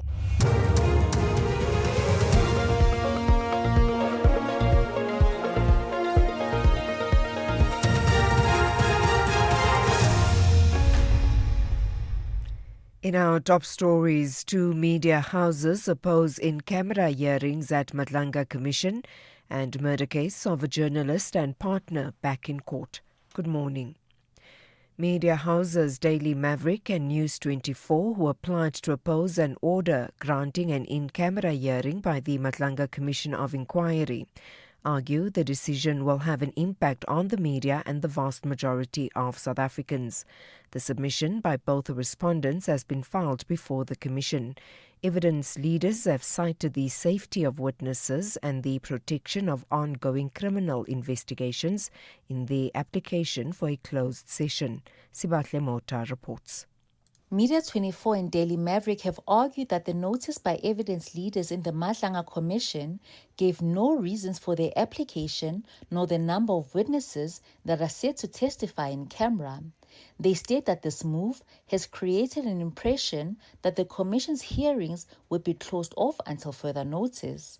The respondents further argued that the blanket of secrecy in respect to the Commission's work does not protect its integrity, but does in fact have the opposite effect. This is the evidence leaders in the Commission have argued that hosting proceedings in a closed session will protect investigative methods and operational security, protect informants and confidential sources. Suspended Deputy National Police Commissioner for Crime Detection, Shedrick Sibia, says the National Police Commissioner, Fani Masimola, approved the disbandment of the Political Killings Task Team. Sibia is the third witness to appear before the ad hoc committee investigating allegations of criminal infiltration, corruption and political interference in the justice system. The allegations were made by the KwaZulu-Natal Police Commissioner, Nhlanhla Mkhwanazi. CBS says Masimula approved many issues, including those relating to the task team. What the National Commissioner approved, which is their winding down. That winding down is the one that gives effect to the dockets being brought in on this date. Now, they brought the docket it says on the 17th, but the handing over was done on the 28th of March. General Kumalo brought the docket to General Sintu. On the 28th, they sat with a team to do a handing over. I was not there. And remember, the National Commission says his plan took precedence. We are now dealing with the precedence that the National Commissioner wanted to deliver the dockets to a specific unit by this date. This is what is happening. That was approved by the National Commission in his own statement. The case against 5 men accused of kidnapping and murdering journalist Sibusiso Ndlovu and his partner Zotwa Mdluli is expected to return to the KwaMhlanga Magistrates Court in Mpumalanga this morning. They face charges of kidnapping, house robbery and 2 counts of murder. The couple went missing earlier this year and were later found dead. Luyanda Danga reports. A missing persons alert was issued shortly after the couple went missing in February. Their decomposed bodies were later discovered in a bush in Rust-de-Winter on the border of Limpopo and Gauteng. The accused are expected to bring another bail application after the previous bid were abandoned and denied. The state has indicated its intention to oppose bail. A 66-year-old Limpopo pastor accused of sexually molesting a 3-year-old child is today expected to continue with his bail application in the Morebeng Magistrates Court. The accused, who cannot be named to protect the identity of the child, is a driver the creche he co-owns with his wife. He allegedly sexually abused the child last month. Police say the child was taken to a medical facility and a report indicates the child was sexually abused. Madagascar's President Andry Rajoelina says he has fled the country following weeks of youth protests calling for his resignation. In an address on Facebook, he said he was sheltering in a safe place without disclosing his whereabouts. The BBC's Sami Awami has more details. The president claimed in a speech delivered by his Facebook page that he was forced to leave the country because there was a plot against his life and that the military was planning a coup. Mr. Rajoelina warned that if the country pursued what he called an unconstitutional path, it risked losing vital funding from the World Bank. The embattled president emphasized that reconciliation was the only path forward. He also alleged that an elite military unit had been planning to attack his palace. Recapping the top story, media houses Daily Maverick and News 24, who applied to oppose an order granting an in-camera hearing by the Madlanga Commission of Inquiry, argue the decision will have an impact on the media and the vast majority of South Africans. For SAFM News, I am Anne Musa. You could spend 10 minutes trying to fix the office printer or get a 10-minute quote from Outsurance that could save you thousands on your car insurance. For her 2025 Hyundai Exter, 65-year-old Helena now pays only 398 Rand a month. And for her 2024 Haval H6 4x4, 50-year-old Priya pays just 1,178 Rand a month. Ready to get more out of your car insurance? SMS out to 30754. That's out to 30754. Outsurance, licensed insurer and FSP. TCs and information online. Outsurance will go out of their way to try and save you money on your car insurance. If they can't, ask for 500 Rand. SMS out to 30754. That's out to 30754. It's a very good morning to you in your SFM Sports Headlines. Soccer action tonight. Coach Hugo Bruges is urging South Africans to stand behind Bafana ahead of the 2026 World Cup qualifier with Rwanda at Mbombela Stadium. And in cricket action, the Proteas women, they hang on for their World Cup win over Bangladesh. Details just before 8:30. SAFM, guiding you through the rush hour traffic. Good morning. Heavy backlogs if you're living in Pretoria on your way to work at Kempton Park or for a flight connection at OR Tambo. There's some really significant roadworks there just down by the Four-Trekker Road exit. Traffic is heavy, piled all the way back through Atlas, through Pomona, back through the Benoni exit and working back towards the R25. Long queues. Make sure you got plenty of time to get through that one. Mike 1 from Boyson's all the way up to Santon is very heavy this morning. The main road coming through Lone Hill into Bryanston. That's a car park situation that's going on there. And the crash in Pretoria East, Graham Road at Silver Lakes causing delays on top of faulty traffic lights outside Solomon Mishlangu and Graham or Linwood Road, if you like. Durban, the N2 going north, still queuing up into the roadworks at Westwood Mall. Backlogs almost back as far as the M7. M13 from St John's Avenue out towards Paradise Valley. That looking quite slow. And a breakdown on your way to Pietermaritzburg between Ashburton and Market Road, causing a sizable backlog as well. Cape Town leaving Delft, a crash on Stellenbosch Arterial at Symphony Way. And to inbound, a crash before the R300. That's heavy passing Khayelitsha. And if you're outbound, a crash before Baden Powell, causing delays passing Khayelitsha going outbound towards the Somerset West area. Also a crash on the M1 highway between Klippheuvel Road, the Stellenbosch exit, and Justenburg. A slow inbound, but a bit of a hold-up outbound as well. With your traffic update, I'm Rob Byrne.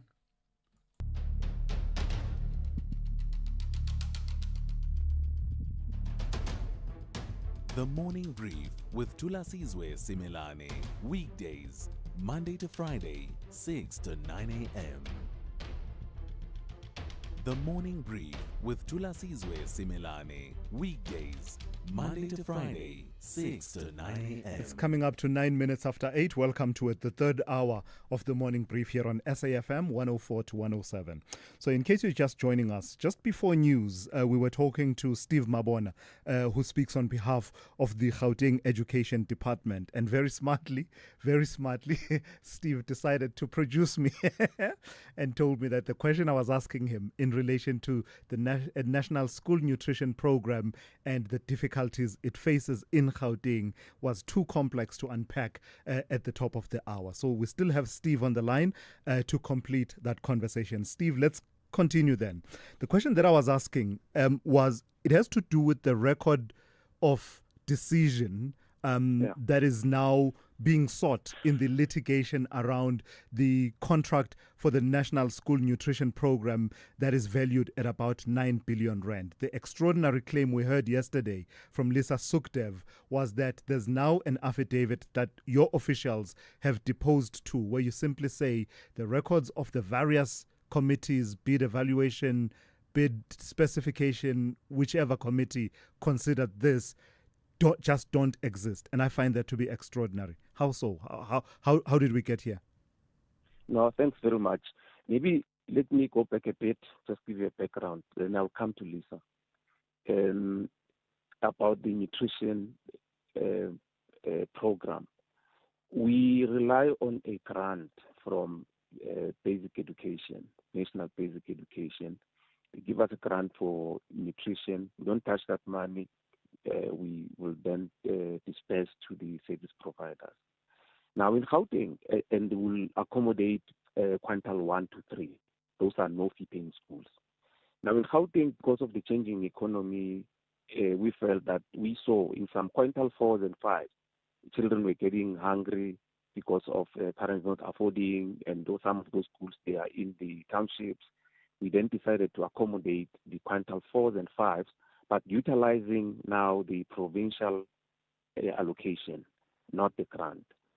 So since then, we have the problems with our finances in the province.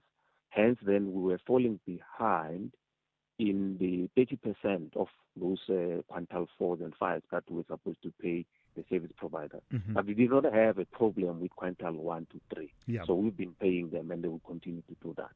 Now, coming to the second one.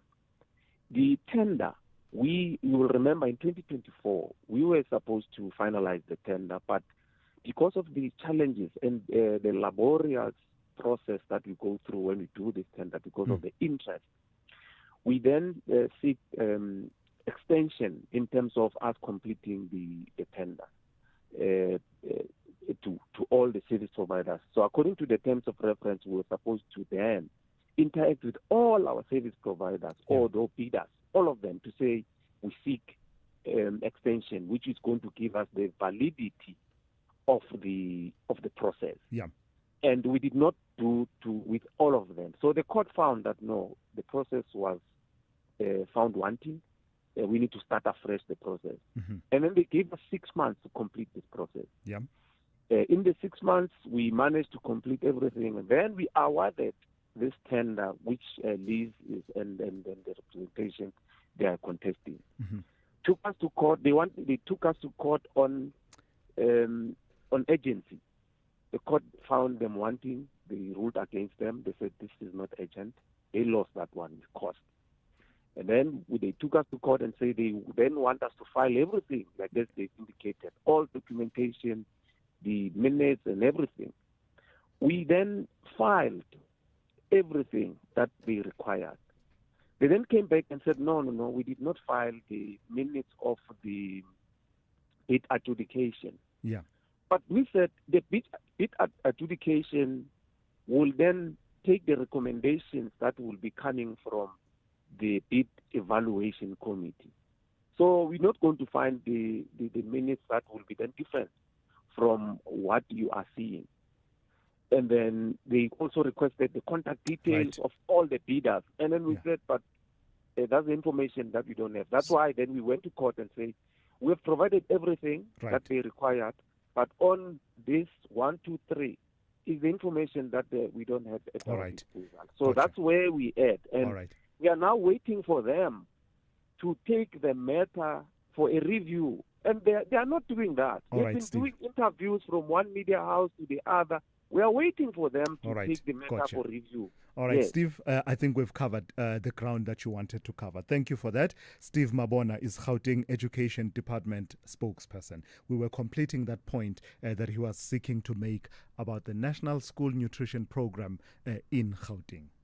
Hey frequent flyers, today's the day. FlySafair's Fly More auction starts at 7:30 a.m. this morning, giving you the chance to bid on bundles of 10 one-way domestic flights. Because if you fly a lot, buying in bulk is just better. To join the auction action, you first need to create a profile at flysafair.co.za and link your credit card. Once that's done, it's time to get bidding for affordable flights from FlySafair. FlySafair, for the love of flying. T's and C's apply. Bafana will host Rwanda in the final FIFA 2026 World Cup qualifier at the Mbombela Stadium on Tuesday, 14 October 2025 at 6 p.m. Tickets are now available nationwide and online from 70 Rand for adults and 40 Rand for children on all Ticket Pro outlets including Spar, Postnet and all petrol stations.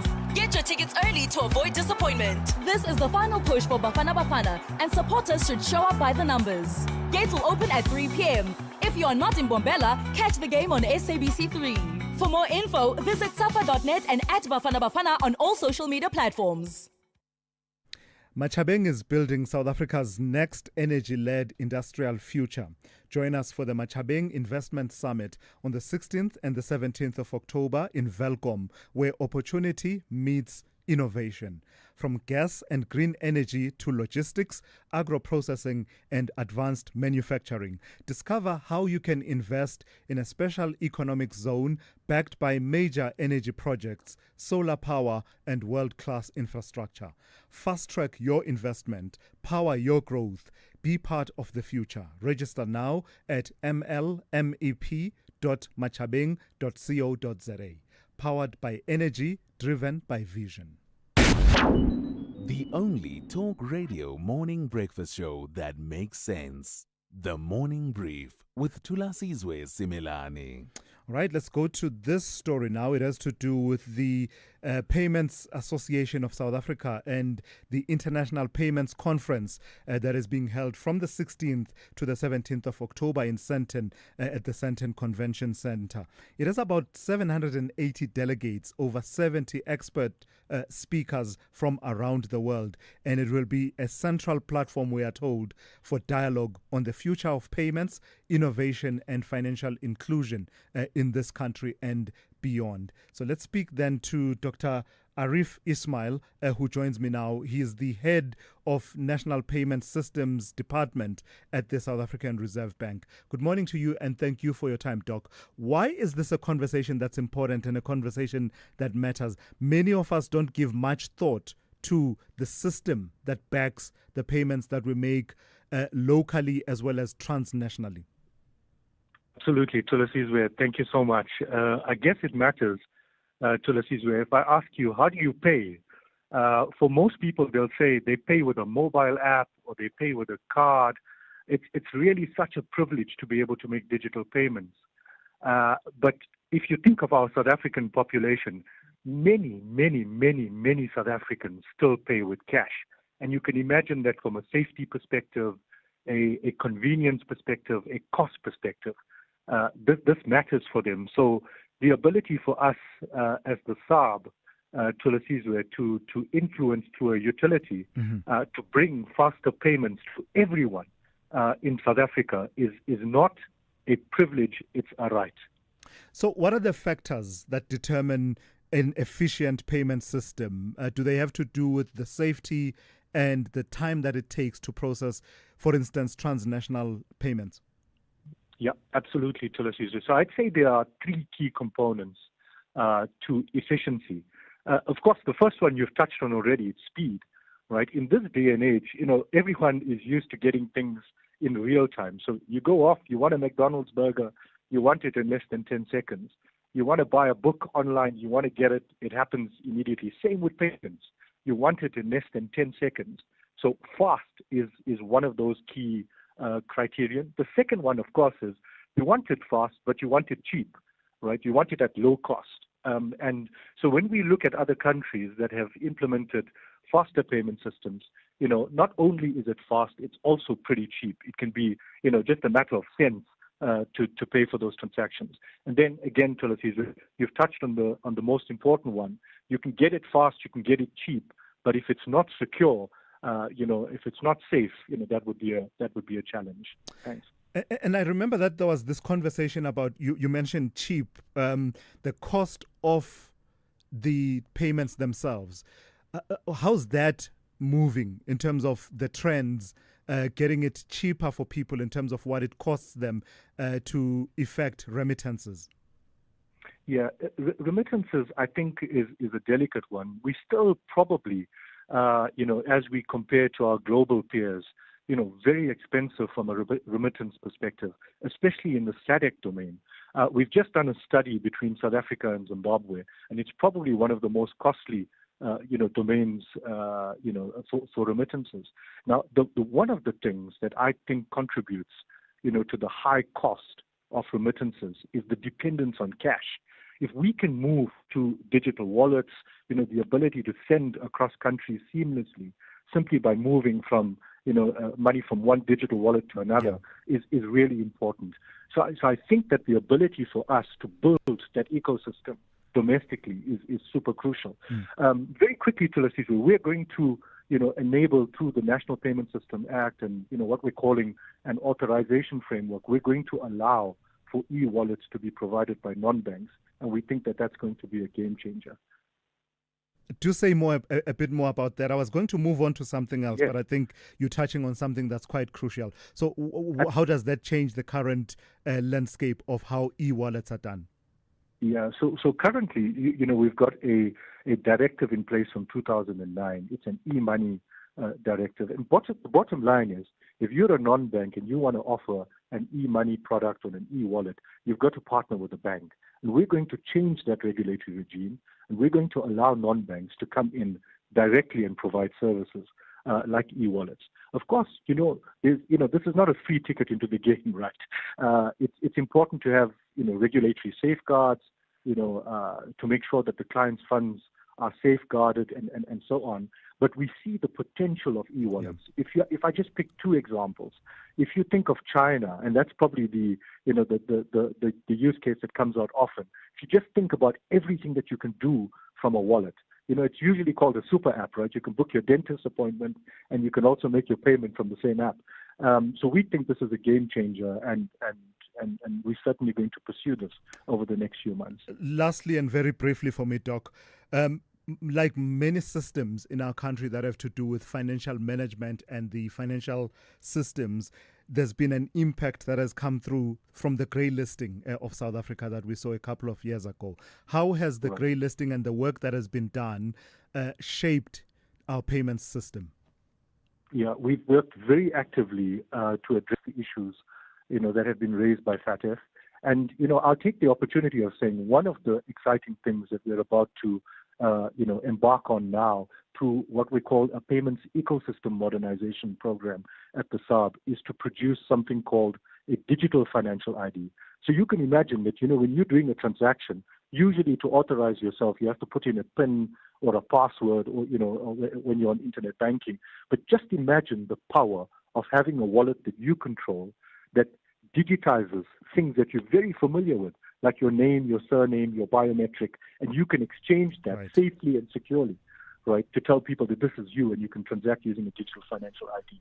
So we're about to embark on that, Thulasizwe. Exciting times ahead. Thank you for your time this morning. Dr. Arif Ismail is head of the National Payment System Department at the South African Reserve Bank.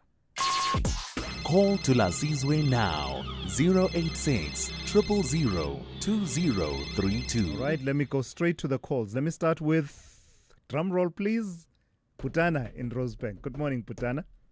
Good morning, my brother.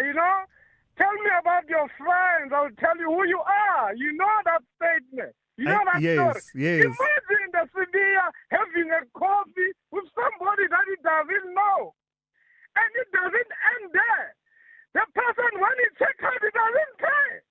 He asks Sibiya to pay, and he wants us to believe he's an honest cop, top cop of South Africa. Associated with people like that, top cop. We are in trouble. We're in trouble, my brother. We're in trouble. I hear Things you, are falling apart. Yeah. No, thank you for that, Putana. Yeah.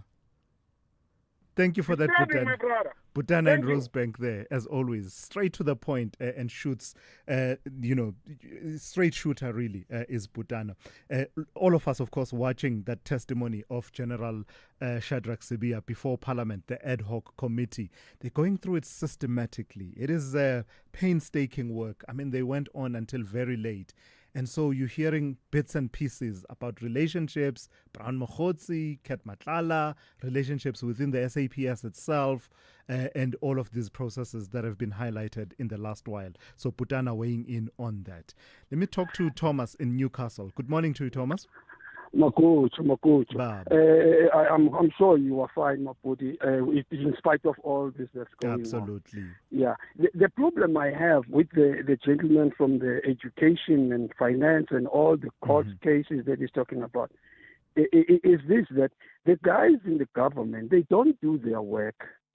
They just estimate and just say, okay, let's do this, until they are put in a place where they have to account or they have to report. I'll make an example with me. I'm in education. I have an independent school. They used to be called private schools. You won't believe, constitutionally, to us, they should be paying the subsidy every term in the financial year. You won't believe that as things stand right now, they haven't paid us the last. I've only been paid one payment for this year, financial year. And I'm supposed to run the school. I'm supposed to improve the school. I'm supposed to jump when they come to check on me and assess me. I'm supposed to pay tax. Right? Yeah. How do I do all that? I can't meet my budget in paying the employees. The parents are seeing the school not improving, so they pull their kids out. Some in the middle of the year. These are problems we end up having that the government doesn't even know about it, because no one is interested on serving the community and the citizenry, but they're interested in them getting money and more than what they are being paid. They're being paid a lot as we speak. Thomas, thank you for sharing that lived experience of how these systems affect and have a ripple effect on other systems as well, including the area in which Thomas is active in private education. Sobering indictment there of his experience of how these processes are managed. I want to play this voice note very quickly. Good morning, Tulas and SAFM listeners. This is Walter Ntwana Matari, a truck driver. Tulas, I'm not blind, but I don't see Bafana Bafana qualifying. They failed to beat Zimbabwe last week on Friday here in our own soil, but Lesotho did. Now, later, we have to sit with our calculators and pray that Nigeria should beat Benin. We should work on our own. We must not pray for other teams to work for us. Walter, I hear you. But what's that they used to say? One of the commentators, I can't remember if it was Cebo Manyapelo or Baba Mteto. Game of football, I'm not therefore. There's no therefore in the game of football. That South Africa battled to beat Zimbabwe, so therefore Zimbabwe should easily cruise past Lesotho. There's no therefore. Or is there, Zai? This is SAFM Sport with Zai Khan. Listen, it's desperate times when you are doing therefore and waving the green and white flag for breakfast. So don't do it, Haibo. But tonight, I know we're going to have to back our team for this World Cup qualifier. It's do or die for Bafana Bafana. We have to keep the faith, according to Hugo Broos. He's still carrying that disappointment of Bafana's goalless draw against Zimbabwe and a result that dented our hopes of drawing level with Group C leaders Benin heading into the final round of fixtures. They are very dangerous in transition. So if you are going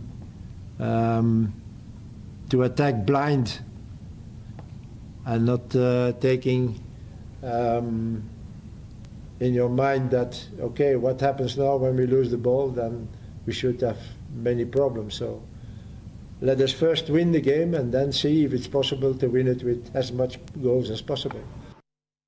Let's go to Mauritania. They're busy also finalizing preparations for their FIFA World Cup qualifier against Senegal. Mauritania sit fifth in the group and their hopes of reaching are over. Their opponent Senegal are top of the group and will automatically qualify for next year's World Cup finals in USA, Canada and Mexico. That's if they win tonight.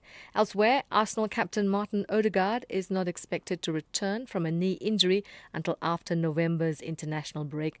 The midfielder suffered a medial collateral ligament injury in the Gunners' win over West Ham. And that's on the 4th of October and had to be replaced during the first half. The news means Odegaard will miss the Premier League games against Fulham, Crystal Palace, Burnley and Sunderland, as well as the Champions League matches against Atletico Madrid and Slavia Prague. Elsewhere, Lionel Messi could play for Argentina against Puerto Rico tonight after the Inter Miami forward skipped last week's friendly to play for his club side. Messi wasn't involved in Argentina's 1-0 defeat to Venezuela, but 24 hours later, he scored twice for Inter Miami in their 4-0 win in MLS. And finally, cricket. Chloe Tryon and Marizanne Cup combined to lead the Proteas women to a third successive win at the ICC Women's World Cup when they beat Bangladesh by 3 wickets following a shaky start with the bat, chasing 233 for victory. Tryon says the gap between traditional powerhouses and emerging teams is narrowing. Every single game is important in this World Cup. You're not taking anything for granted. And I feel like Bangladesh came really hard at us today and, put us in really tough situations. So I think for us, just making sure that we're still playing our brand of cricket. But I definitely feel like the gap is closing. And every single game has been exciting, but a little bit nervous at sometimes. But I'm just happy that we're finding ways to get over the line. And it's just really exciting for the women's game to see how exciting the games are and how that gap is closing and just seeing the young talent on stage, which is really awesome to see. And that's your sport. From soccer politics, we move to the game of cricket swing back with John Gericke. He'll have it all around 12:30. More sport on SAFM. I'm Zai Khan. Good morning, I'm Anne Musa. In news just in, Gauteng Premier Panyaza Sufi has placed Lisiba Malotana, the Gauteng Health and Wellness Head of Department, on suspension with immediate effect. Gauteng Kochta Head of Department, Dr. Darian Barkley, has been appointed to act in his role. The suspended Deputy National Police Commissioner for Crime Detection, Shedrick Sibia, has denied the existence of the Big Five crime syndicate during his testimony at the Matlanga Commission. And media houses Daily Maverick and News 24, who applied to oppose an order granting an in-camera hearing by the Matlanga Commission of Inquiry, argue the decision will have an impact on the media houses, and the vast majority of South Africans. The submission by both the respondents has been filed by the Commission. I'll have details on these and other stories at 9. SAFM, guiding you through the rush hour traffic. It's still very heavy on the R21 if you're leaving Pretoria and you're bound for the airport, you've got flight connections, or you just want to get out to work at Kempton Park and Ekurhuleni, and beg your pardon, the R21 is your highway. It's heavy. Roadworks have appeared out of nowhere. Again, no warning. People are saying they're becoming amazed at SANRAL's sort of attitude towards these no notification roadworks, particularly and especially on routes like the R21 where flight connections are so important. Miss that, and it's really inconvenient. The traffic is a major inconvenience. Backlogs from the R23, Benoni exit right through to the Pomona off-ramp. Worth avoiding off-ramp at Bopsfontein, take the side roads through Kempton Park and come back onto the airport via Four-Trekker Road. That should work. The N3 North still heavy from Edenvale up to the roadworks at Buccleuch, southbound from Marlborough Drive down to London Roads heavy. There's a breakdown on the M1 North at Winnie Mandela, so that's heavy coming up from Randburg. No lights on Oxford and Bompus if you're on your way up through Rosebank towards Ilovo and Sandton. That's a very heavy queue. And lights are out, plus an earlier crashing, which is being cleared, but lights are out Graham Road, Linwood Road at Solomon, Mshlungu, Silver Lakes area, very slow as well. Heading out of Durban up to Pietermaritzburg, big traffic between Ashburton and Market Road. There's the double whack of a crash and a stationary truck in that single lane roadwork section, so heavy on your way to PMB. Cape Town, a collision on the N1. It's having an impact both ways between the Stellenbosch Klippevel exit and the NGen services. Heavy coming into town, but even heavier going out of town towards the Paul. Big queues there. And a crash on the N2 inbound in front of Khayelitsha just before the R300. That is a queue right back as far as Baden-Powell Drive. Rob Byrne, SAFM Traffic. The business update on SAFM. Oh, you know I'm going to do it, Ndauling. You know I'm going to do it, right?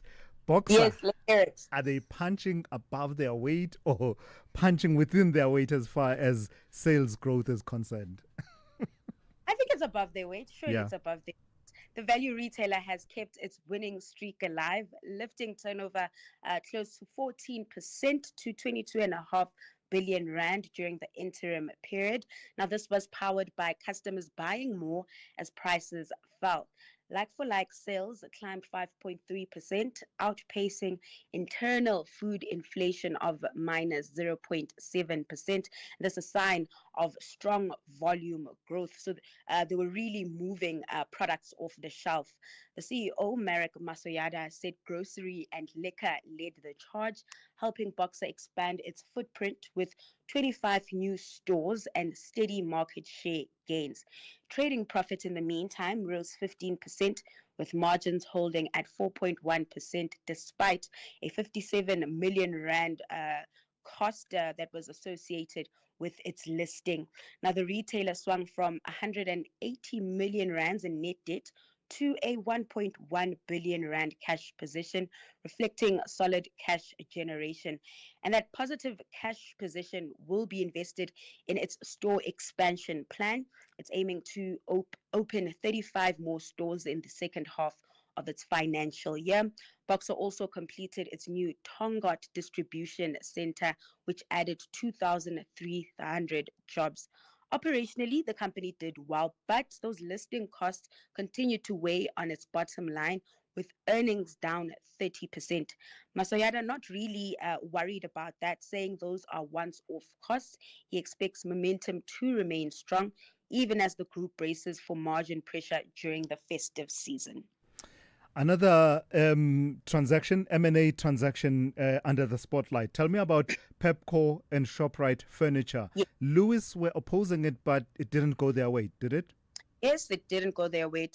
Lewis has failed in its attempt to block Pepco's 3.2 billion rand acquisition of ShopRite's furniture businesses after the Competition Appeal Court dismissed its bid to intervene in the merger. Now, Lewis argued it could help the Competition Tribunal assess how the deal, which includes OK Furniture and House and Home, might harm competition and consumers. The tribunal initially allowed Lewis limited participation, but Pepco and ShopRite appealed, accusing it of outsourcing its role to a rival. The appeal court sided with the merging party, saying merger reviews must be resolved quickly and warning against such tactics, saying that it delays the process. Now, the ruling closes Lewis's last legal avenue to oppose one of the biggest retail takeovers in years. ShopRite exiting furniture retail to focus more on groceries, while Pepco expands its footprint in the mass market home segment, already having Pep Home and the acquisition of Boardman's adding to its home segment. All right, lastly, Dowling, recap all the market activity we've covered this morning, but also just give us a sense of the kind of trading day we can expect. So the JSE likely to open mixed, getting a negative handover from Asia while being boosted by higher precious metals prices. In terms of company news, traders will be waking up to results from IT company Bytes, and later in the day, Stats SA will release mining production data. Ahead of that print, the rand is on the back foot this morning, nearing the 1750 mark. It's sitting at 1743 to the dollar. Oil also taking a dip this hour, shedding 0.3% at that $63 per barrel mark. And then back to stocks over in Wall Street. Futures are in the red as investors turn their focus on the health of corporate America, this as earnings season kicks off. Lastly, in Asia, stocks on track to close in the red this today. All right, thank you for that. That's Ntauling Lechela, one of the few people who get my sense of humor that's as dry as a martini. Ntauling has kept you updated on all things to do with business, economics, and the markets throughout the show. With the ever-changing financial landscape, it can be difficult to make sense of all the moves at times. Join me, Jimmy Moyaha, on the SAFM Market Update with MoneyWeb, Mondays to Thursdays, 6 to 7 p.m, as we break down the key market trends, top financial stories, and smart investment insights, all in one place. It's everything you need to stay financially informed and ahead of the curve. Call Thulasizwe now, 086 000 2032. All right, the conversation around football is alive as well, just talking about the permutations that may lead to Bafana going to the World Cup or not. So I made the point earlier on about that expression from Babam Tetwa. I want to say Babam Tetwa, that in the game of football, there is no therefore. Game of football, aina therefore. Okay. So someone says here, because I made the example of Lesotho and Zimbabwe, Temba in Rustenburg says, I am a Zimbabwean myself, but I was disappointed by what the Warriors did to Bafana. I really pray that Bafana beat Rwanda and Nigeria beat Benin. Go Bafana, go, says Temba in Rustenburg. And then someone else says, this is MK in Durban, Zimbabwe is no walkover, and in football, such things do happen. Lesotho came back with a point in Nigeria, and it's always tough playing against a team that has a point to prove against you. In Hugo, we believe, says MK out in Durban. And on that note then, let me take one or two voice notes. Good morning to Thulasizwe. I would like to wish Bafana all the best. I'm very optimistic that we will win this game. We will go to the World Cup, like it or not. And we don't need any favors from other teams. we will qualify on our own. Thank you very much. Peter Maila Machaba from Letswatla. Thank you, Peter. Let me play two voice notes. One has to do with our current president and the other with our former president. Let me hear what the story is there. Good morning, SAFM and its listeners. Ramaphosa has proven countless times that he must be investigated and he is a criminal. And, you can't hide forever. This one is going to jail. Just like Zuma did, this one is going to jail, proper jail. All right, I do suspect that has to do with the image of President Ramaphosa with the nephew of his ex-wife, Angwani Maumela, who is implicated in the Tembisa situation, the SIU investigation of the looting that happened in Tembisa. There was that picture. I think Thibaut Touch as well was in there, and I think it's an American preacher that was in that picture that got a lot of people to ask serious questions about President Ramaphosa, and it was taken outside Hangwani Maumela's house, we are told, according to the reporting. The presidency coming back with an explanation that says it was sheer coincidence. He was on one of his walks, and he walks on that route quite often. And I think that's what you are alluding to there, as far as the suspicions and whether or not what the president has said, the explanation is believable or not. That's my suspicion. That has to do with that. Good morning, Thulas and SAFM listeners. Thulas, I'd just like to comment about what the former president Thabo Mbeki said about Operation Tutula, understanding that they've created the problem. But Thulas, when they came back from exile, what was actually their priority? Because to me, Thulas, if I've left people that live in poverty, when I come back, I'm going to prioritize them than those that are not in poverty in my country. Yeah. Thank you for that.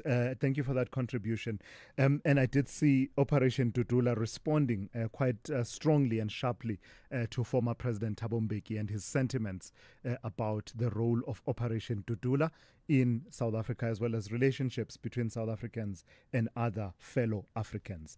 Let me go to AB in Durban. Good morning to you, AB. You want to talk about the peace president? Yes.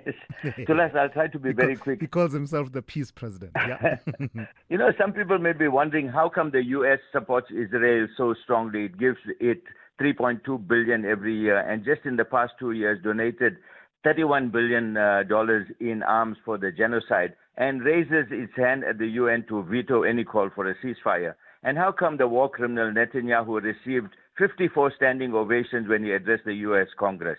How come? Well, the answer actually came up in the long rambling speech of Trump in the Parliament of Israel, the Knesset, yesterday. At one point, he acknowledged an American lady in the audience and asked her to stand up and praised her for her strong support for Israel. Who's the lady? Her name is Miriam Adelson. Trump laughingly blurted out that she's worth $60 billion. She and her husband own a whole string of gambling establishments. Trump forgot to say that in the 2016 presidential election campaign, Miriam's husband donated $100 million to the Trump campaign. The moment Trump entered the White House, he declared that the U.S. recognizes Jerusalem as the undivided capital of Israel. Remember that East Jerusalem is in international law regarded as occupied territory. He also declared that the Syrian Golan Heights, which Israel captured in the 1967 war, now belongs to Israel. In last year's election campaign, Miriam Adelson donated $103 million to the Trump's campaign. Is it therefore no wonder that Trump bought and paid off, gives full support to Israel, and fueled the genocide with billions of dollars, weapons, and protection at the UN? May I just quickly add, Thulas, that the powerful pro-Israel lobby groups in America donate huge amounts to each U.S. Congress member. These are not conspiracy theories. A simple Google search will confirm that it's openly discussed in the United States. Absolutely. All right. Thank you for that, AB. And it is a conversation that is also amplifying in the United States. The role and, the financing of political campaigns by the pro Israeli lobby in American politics. So that's certainly a conversation that's alive even on that side of the ocean. Mbuyisa in KZN, good morning. Good morning, Thulas and the listeners. Good morning. Please go ahead. Yes, I remember calling into your show a few days after that explosive press July 6th. briefing. Yeah. Yes. And at that time I said, we as South Africans, we must have cool heads in dealing with the issue at hand. And I went on to say that, let's listen to all those people or to everyone who is involved in this saga and then make an informed decision.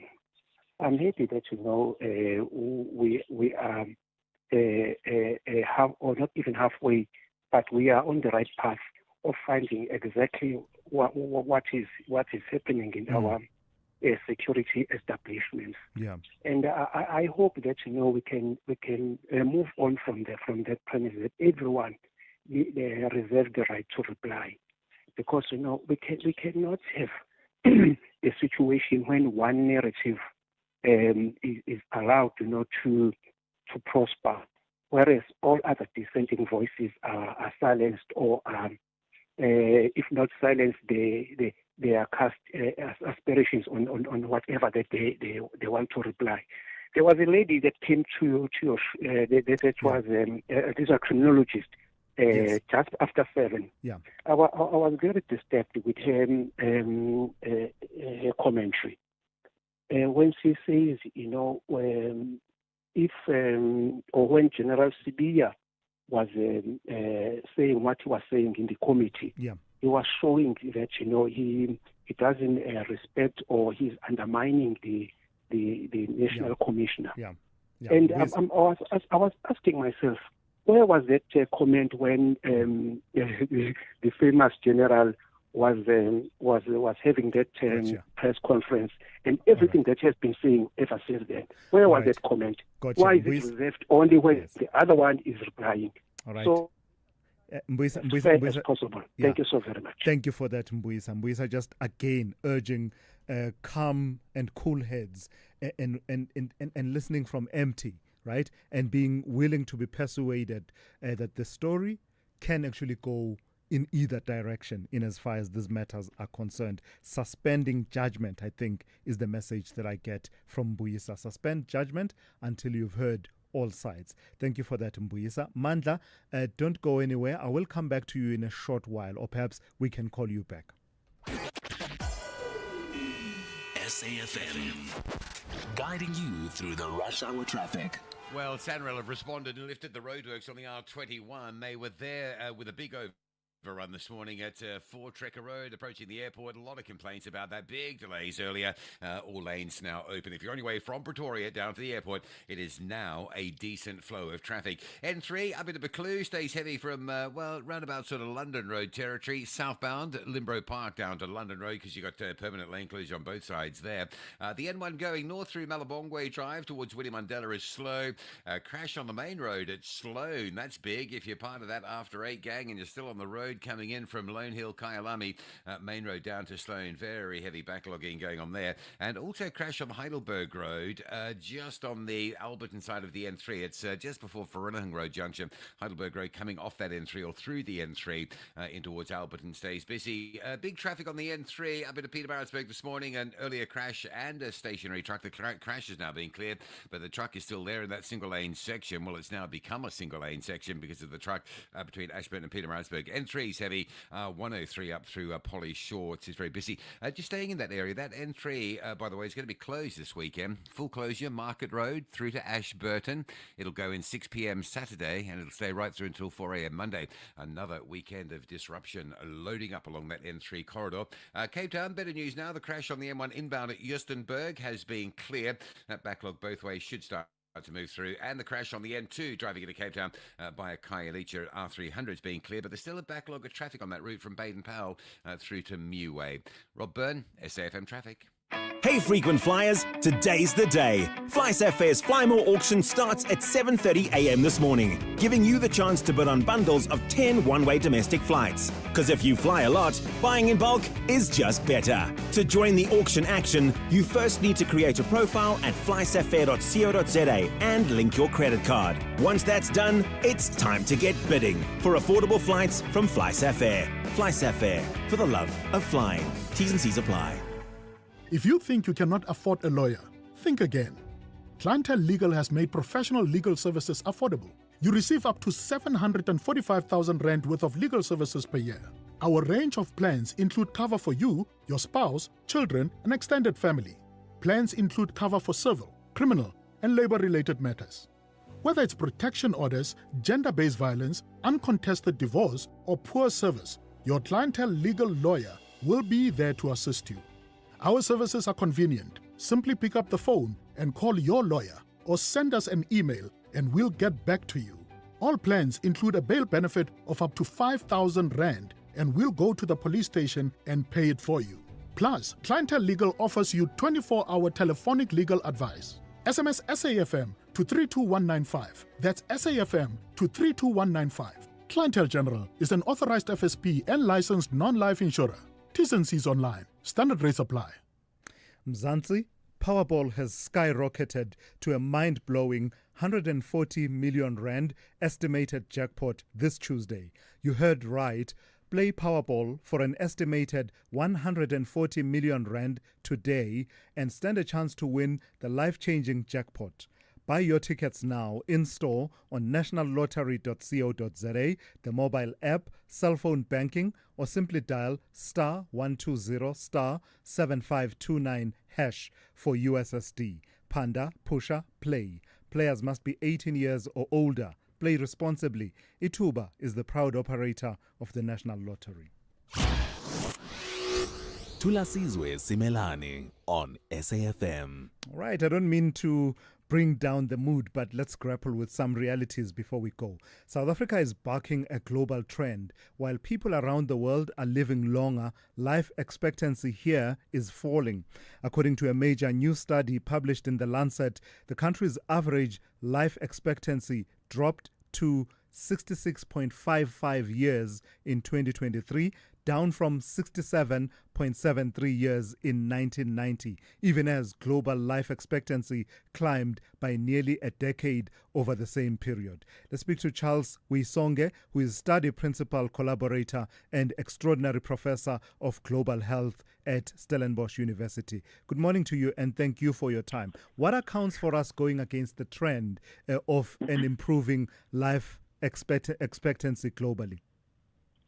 Yeah, no, thank you so much for having me, and thank you to your listeners who are joining in.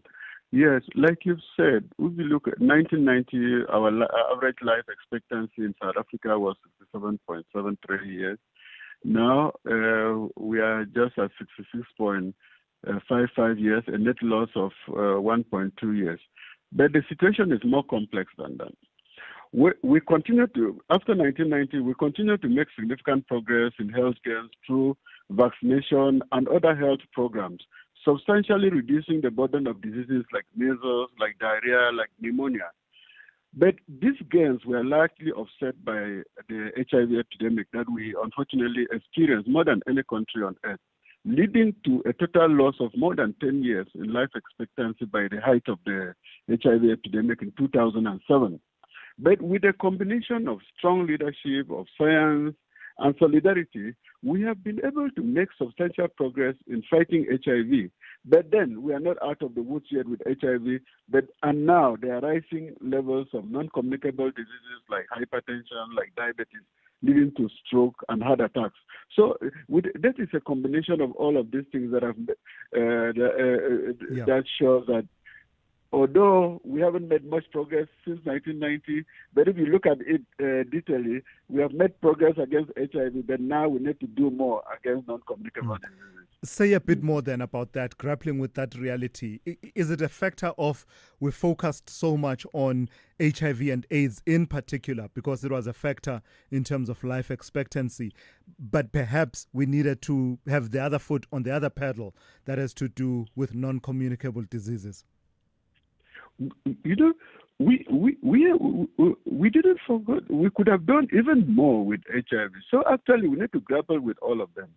So while we need to continue, because at the moment, actually, we still have a lot of HIV in the country. And the main risk is on safe sex. So we need to continue to do more about that. And so we shouldn't leave that aspect. We must continue to do what we have done to bring down the HIV. We must continue to do what we have done to bring down other communicable diseases through vaccination programs. But at the same time now, we need to ensure that the high levels of diabetes that we are seeing now, the high levels of hypertension that we are seeing now, of stroke and heart attacks, that they go down. By having policies and ensuring that people are physically active, people make informed choices about what they eat. So we shouldn't leave what we have been doing well. We continue with that, but we need to do more now with other diseases.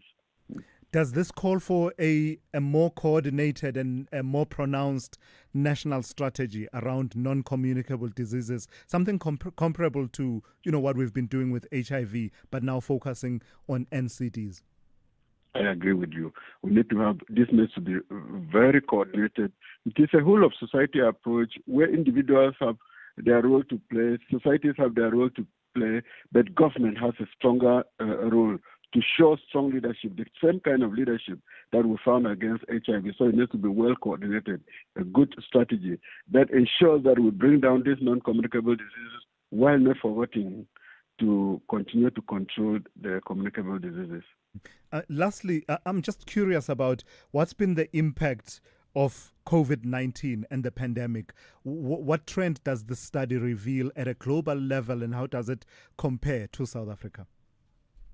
At the global level, in 2021, COVID was the leading cause of death. But we have now made quite significant progress against COVID.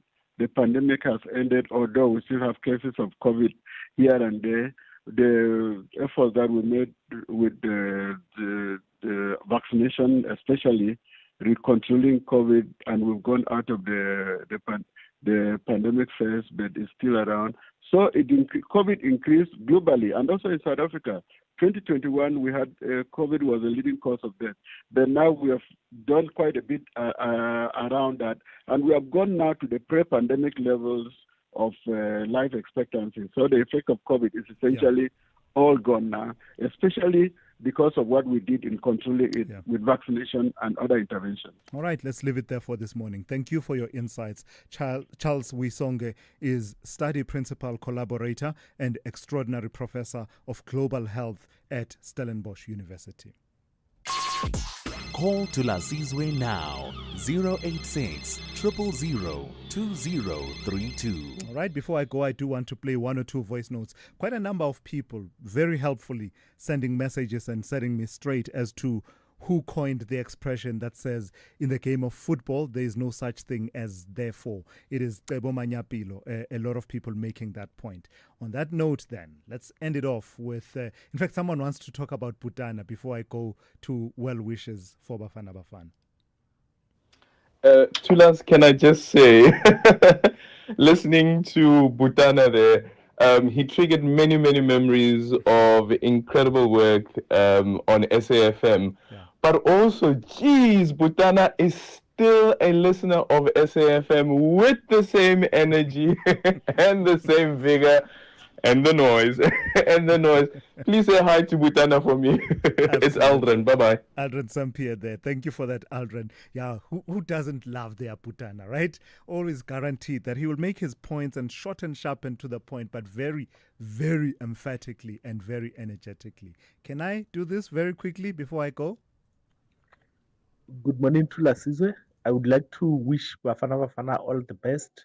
I'm very optimistic that we will win this game. We will go to the World Cup, like it or not. And we don't need any favors from other teams. All We right. will qualify on our own. I think I Thank you very much. Let it be. Peter, Let it be. Maila Peter. Machaba from Thank you Letswata. for that. That's how we come to the end of today's edition of the Morning Brief. And Musa is on standby, and I did see Kathy also on standby to take you through between 9 and midday. I'm Thulasizwe Simelane. You've been briefed.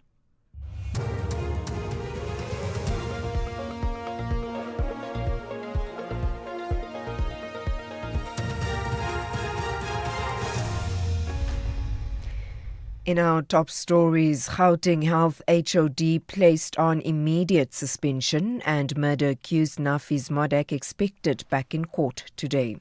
Good morning. The Gauteng Health Department's HOD, Lisiba Malotana, has been suspended.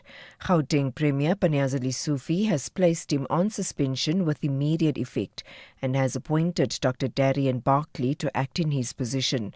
Dr. Barkley is currently leading the Department of Cooperative Governance in the province. According to Lusufi's spokesperson Elijah Mhlanga, the Premier will also make the signed performance agreements of all members of the Executive Council available to the public on Thursday. This action taken by the Premier is part of an ongoing assessment of officials, the work they do, the monitoring of targets, as well as their conduct. As a province, we remain committed to upholding the highest standards of accountability and ethical leadership. And at the same time, we remain steadfast in our commitment to root out maladministration. We'll continue to monitor the work done by our senior officials, and as and when the need arises, action will be taken. The suspended Deputy National Police Commissioner for Crime Detection, Shedrick Sibiya, has denied the existence of the Big Five crime syndicate. Crime Intelligence Head Dumisani Kumalo revealed the existence of the Big Five, a group of tenderpreneurs known for drug trafficking, contract killings, kidnappings and other illegal activities during his testimony at the Matlanga Commission. Kumalo named two members of the cartel, businessman Vuzumuzi Kat Matlala, who is accused of attempted murder, and Katiso Katie Mulife, who's been charged with murder. The other three names have not yet been made public. Sibiya began testifying before the ad hoc committee yesterday.